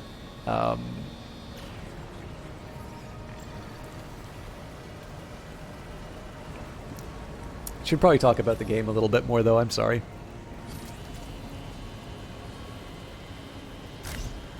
So this is a design you're all familiar with. This is my, my pride and joy. I'm slowly building it over time. It does mean that we're cutting ourselves off from the tier 3 minerals, but basically it's so that I can get a second production line running, and we can, we can properly run out some minerals and isotopes in parallel. We definitely have the energy for it, so.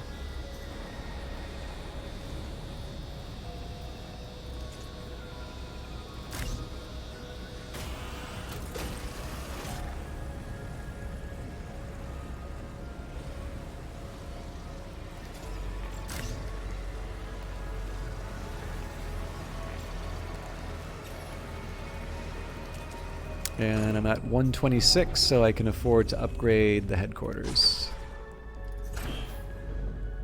So we will dismantle this isotope node. We can turn the mineral input back on. The next goal is going to be to dismantle all of these at some point, but I think we're going to be struggling a little bit for employees. I've already lost 2.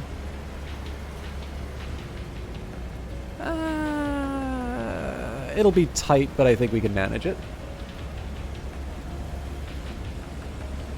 One of your BS is an econ, so you usually say I'm half-trained. Yeah, it's, So, I mean, first of all, it's a really big subject, right? Like, I'm sure if you were to talk to a mathematician, like, they'd... I don't know, like... Clearly a mathematician who is well-versed in, say, probability, as opposed to someone who is, a world expert in abstract algebra or something. Like, again, take your pick. But, oh, fair enough. Good luck on the group stuff. I know that's sometimes difficult. So yeah, like, I mean, a good example would be, as fascinating as I find labor economics, and like obviously that is a field that has produced a lot of very good work. I mean, Card and at least Card and Angrist. I don't know if Imbins did a lot in labor, but like Card and Angrist have definitely done some big papers in labor economics. Now, if somebody asked me about those papers, I could read them. You know, I could, if asked about the contents of the papers after reading it, I think I could probably make something approximating a coherent answer to that. But, you know, the idea of me sort of like just sitting down and suddenly, like, because I went to school, I got the economics magic, and now I have attained mastery of all subjects. Let's face it, that would not be very realistic. I know the people on TV who call themselves economists usually like to act like they're the smartest person in the room. But as a whole, I do think the tendency for people in that position to, say they're only, that they're okay at it, probably just kind of comes down to the fact that they understand it's a very big subject, and probably what they're good at is a narrow slice of it. I've attained mastery of the mystic arts. Yes. I'm a better occultist than I am an economist. Okay, so this lets me double up the smokestack. Now, obviously, I'm making some commitments here as far as defense infrastructure, right? I am going to build a shipyard. That won't be too much of a problem. Although, I haven't done myself any favors here because I don't have a way of... I don't have a road that I can bring to the shipyard to help build it out. Again, most of this stuff is probably going to wind up being temporary, though, so... but we do have a way of feeding the smokestack through trucks now, which is where I wanted to get to.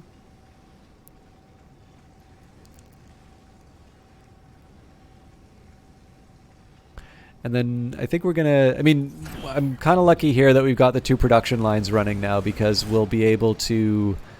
oh, yeah, that's right. I can also convert more citizens.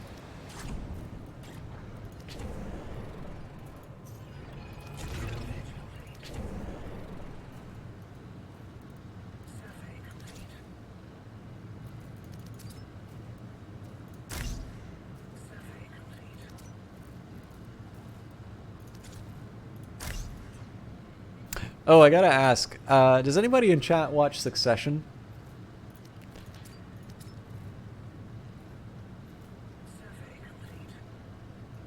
I don't really know if I need that 3rd storage container, but it'd be nice to get rid of this one.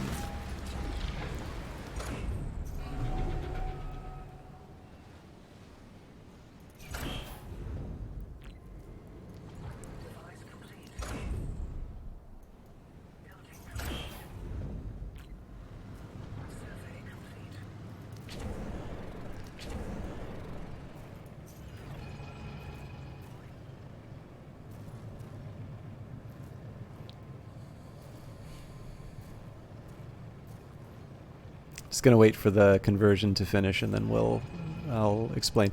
I do need to think about wrapping up reasonably soon, although I was obviously really happy, really happy to see Serenity and Homoteolysis stop by, so, I don't want to... Oh! I thought it was done.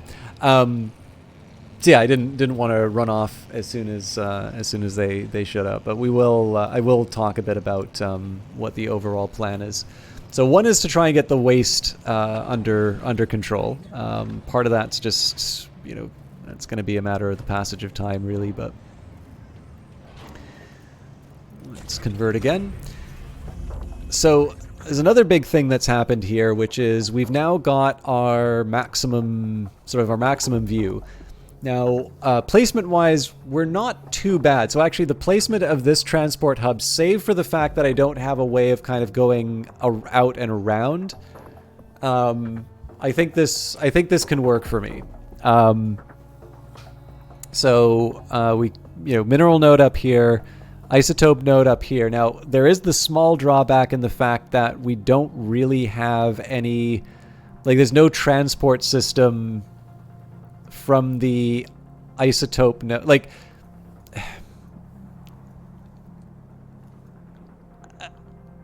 there's no boats in this game. So I can't really make a road. Like, I can spend all this effort turning it up to tier 3 isotopes. But the fact of the matter is that I'm still going to have somebody walk over and pick up the resource. So I may make sort of a central repository for refined isotopes, just so that there's kind of a natural, like, there's kind of gravity towards the headquarters. But that'll be something I think about later. In fact, one thing I might do is just make it so that floors 2 and 3 are dedicated towards, are just dedicated towards, like, there's the mineral layer and there's the isotope layer. Just make people go up the stairs to get them. So, still waiting to see when I can bring some more bodies in. But one of the biggest things right now that's going to sort of limit my growth is access to isotopes. I've taken out all the isotope nodes. Now, as far as minerals are concerned, first of all, I'm sitting on a lot of them. And then on top of that, I have access to these patches. In contrast, all of the isotopes I have access to, I can spend 20 influence to claim these, which I will, by the way. And nope, that's it. So every other attempt to get isotopes will mean that I have to give up artifacts, which, right now I'm doing okay, but I want to get as many artifacts as I can, clearly. In fact, I may consider... I may consider... well, no, I probably shouldn't upgrade these ruins right now because they'll be hard to defend. But yeah, the isotopes are going to become really important because if I'm going to be focusing on a defense turret, like if I'm going to be focused on turret-based defenses, I need to have a pretty steady flow of isotopes coming in. And that's really hard to have happen right now. In fact, I may want... Oh, sorry, wrong factory. Oh yeah, I've actually already... So it turns out that isotope chain that I made is completely unnecessary. For the simple fact that we've already upgraded all the isotopes that we can.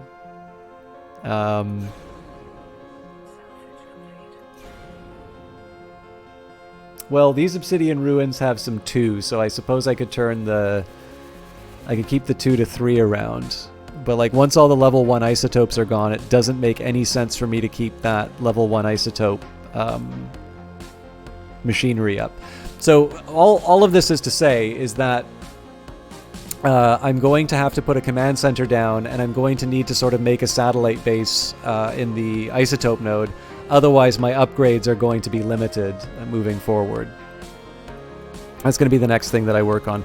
Obviously, on top of the shipyard. The shipyard's a pretty high priority for me. Also, I should consider building a. I should probably consider building a.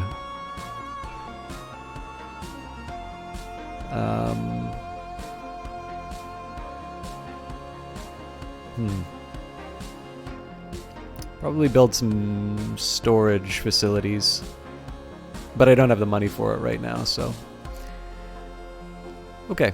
I think I'm gonna speed things along just to see the... I want to see the isotopes go away. Or at the very least to see my... these numbers tick... Oh, actually... I need to make sure that I keep... Okay.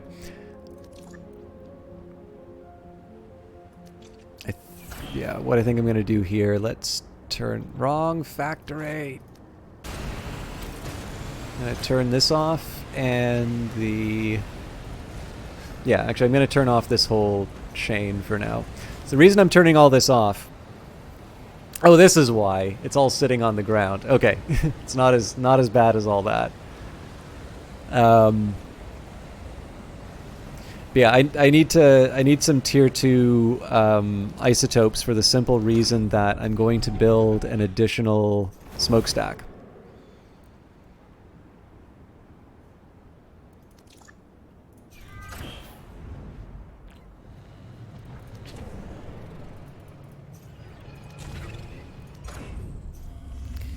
Okay, let's see if we can bring some more bodies in.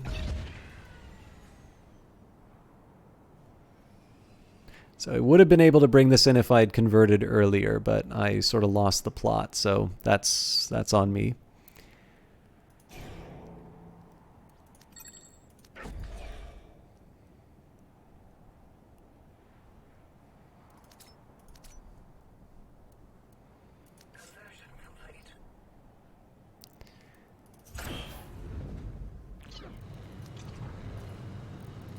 And then I blundered again by eating up my influence because I thought it was going to go away. But fair enough. Now we've got space to build the extra smokestack.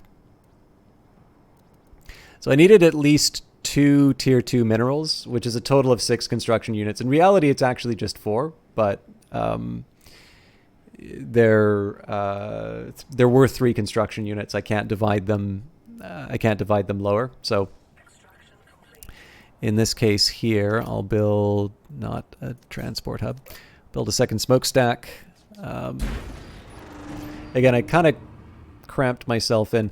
I'm actually wondering why I built the transport hub this way, because it might make more sense for me to, like, surely it would make more sense to have them elongated, and then that lets me build another road here. So this really pains me to do this because I'm going to lose the value of the truck doing so, but I do think this is a slightly more intelligent layout.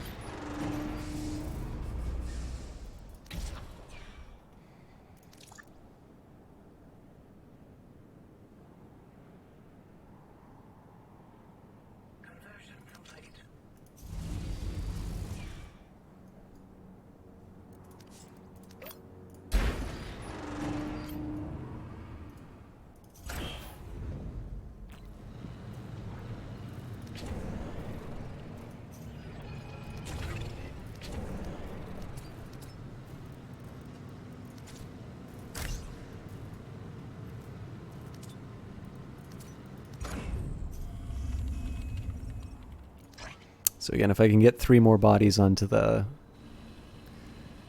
planet, so much the better. Or the moon, I suppose.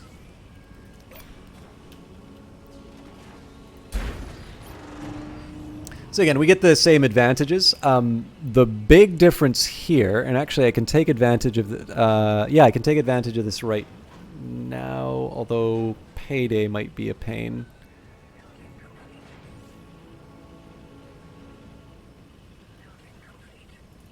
How's my conversion?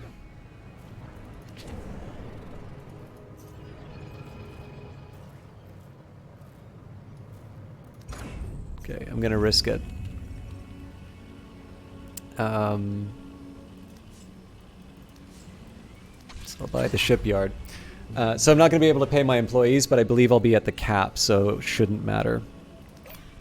But yeah, so the difference here is I'll now put down the shipyard.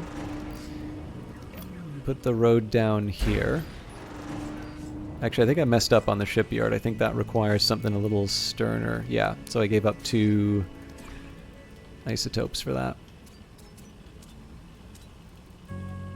So I gave up 2 tier 2 isotopes. I want to give up 1 tier 3 if I have to. Especially for isotopes, because I'm really trying to count my pennies on those. Yeah, so notice it's a subtle difference, but it's an important one, which is under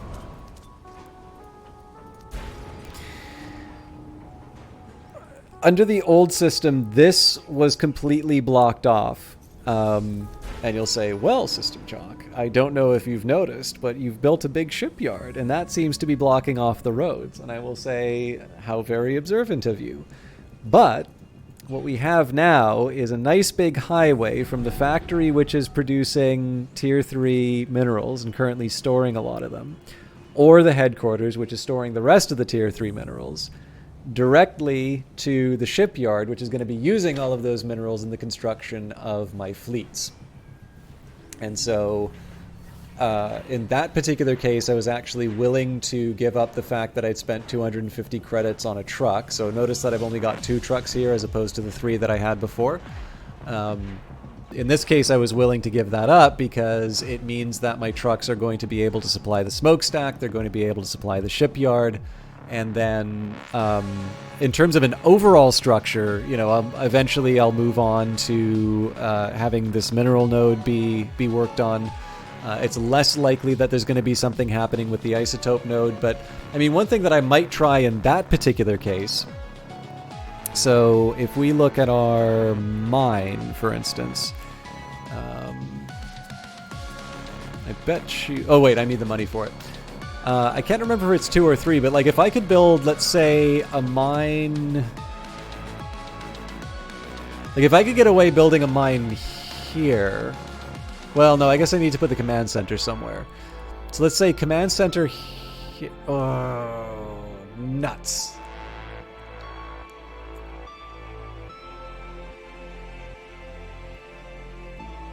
Anyway, one way or the other, like there is going to be a pain in terms of the isotope node, but the idea is going to be that we will minimize the distance traveled from the thing generating the isotopes to the manufacturing. And what I might do, so there's one of 2 possibilities. Either I build a factory in this area here, or I could potentially just repurpose this factory to be focused on isotopes. I would like it to be a little bit close to the generation, so I'm probably going to do it somewhere around here. But that's kind of the long-run plan for this operation. All right, a lot of waste we're still contending with, but that's life. I think I am going to start clearing out this minerals patch. It's not really that I want the minerals, but it'd be better for me to get this cleared out sooner rather than later. And I know I'm 15 minutes away from 4 hours, but I don't think this is a terrible place to end. We do have a rebel threat at 44, and I'm not entirely convinced that 1 defense turret's going to cut it right now. Oddly enough, we're not all that much more vulnerable than we were before. Like, our structure is more or less the same.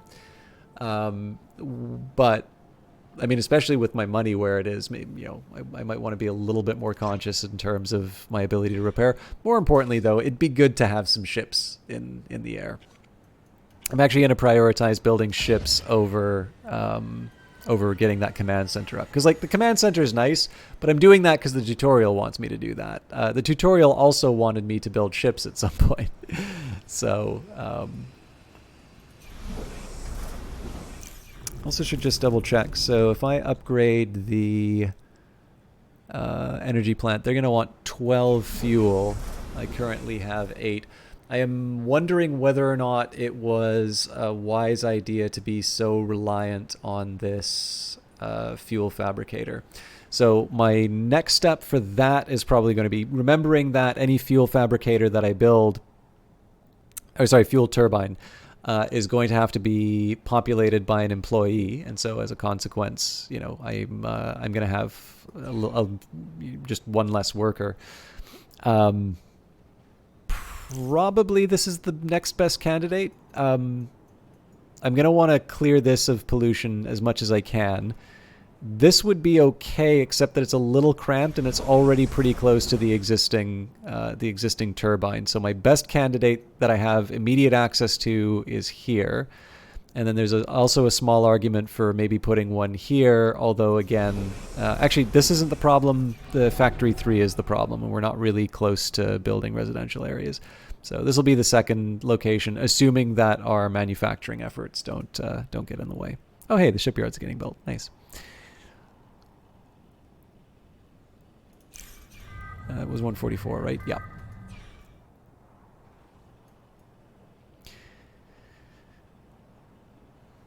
But yeah, so I don't know. In future, maybe I'll be a little less,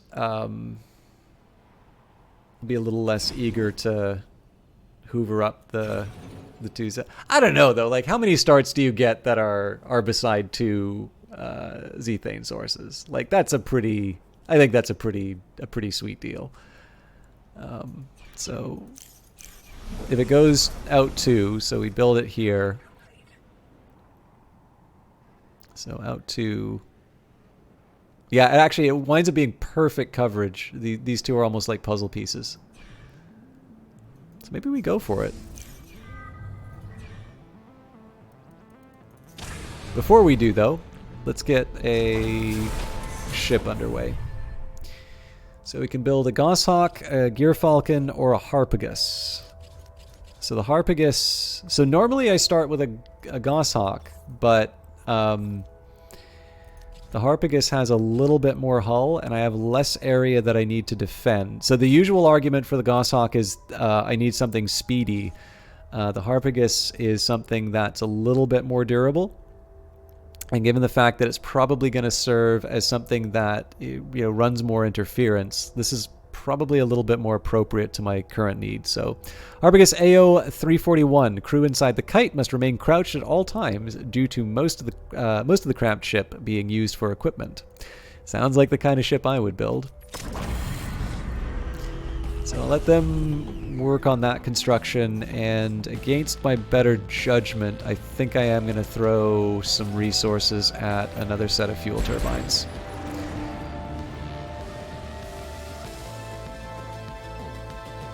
But yeah, in the next session, which will be next week, what we're going to do here is we're going to try and we'll claim these ruins, we'll buzz them down for artifacts, we'll build a command center, and we're going to try and find the most effective way to set up some mining operations. And oddly enough, I'll probably move this energy pylon one more time, but this energy pylon might actually wind up feeding the command center. Again, I got to remember how much... how far away we can afford to be for the isotope node. But that's a question to answer for another time. How long till the next ship? Okay, we'll see what the Pioneer Gigamark has.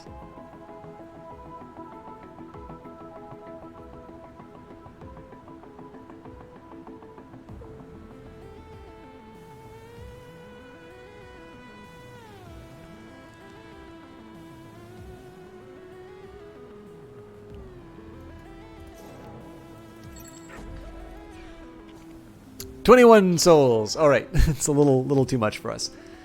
I think that's a good place to call it for tonight.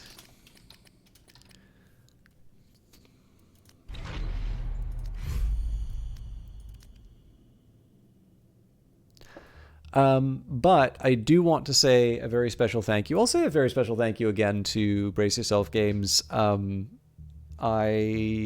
like this game a lot, and I particularly like interacting with Brace Yourself a lot. And oddly enough, it's wound up being in different capacities, which I wasn't expecting.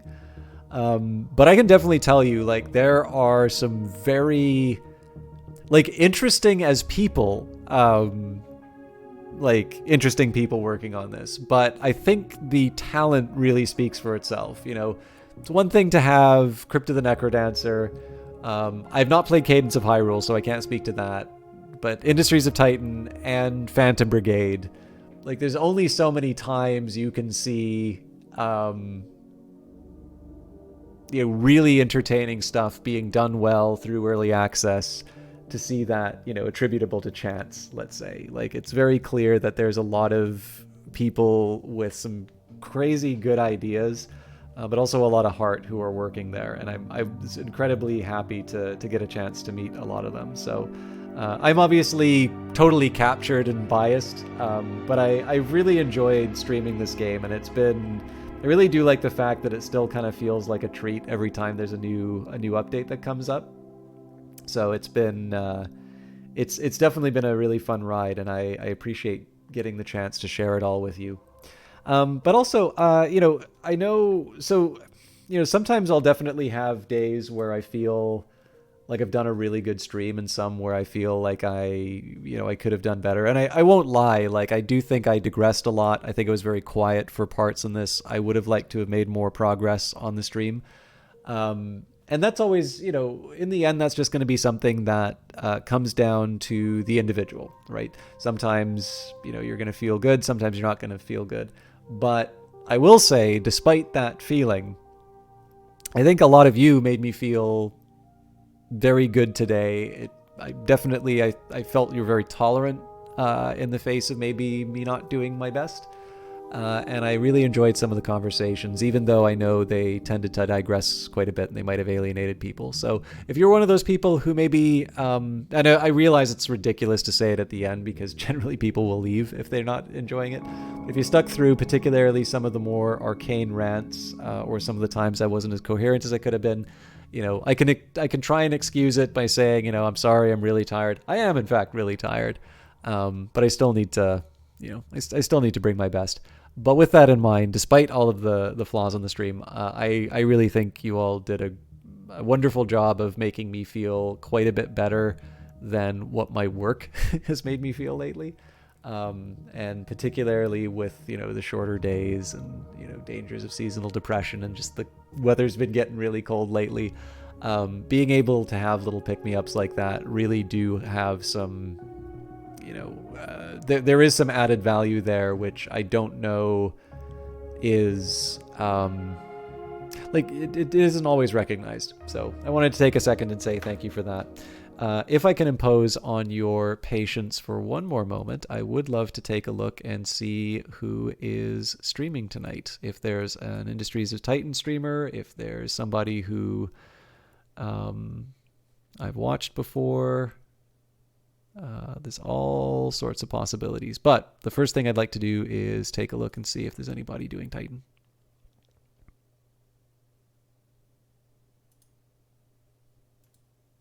There are 2 people doing Industries of Titan. So I am going to... I don't know either of them. There's actually a couple of people...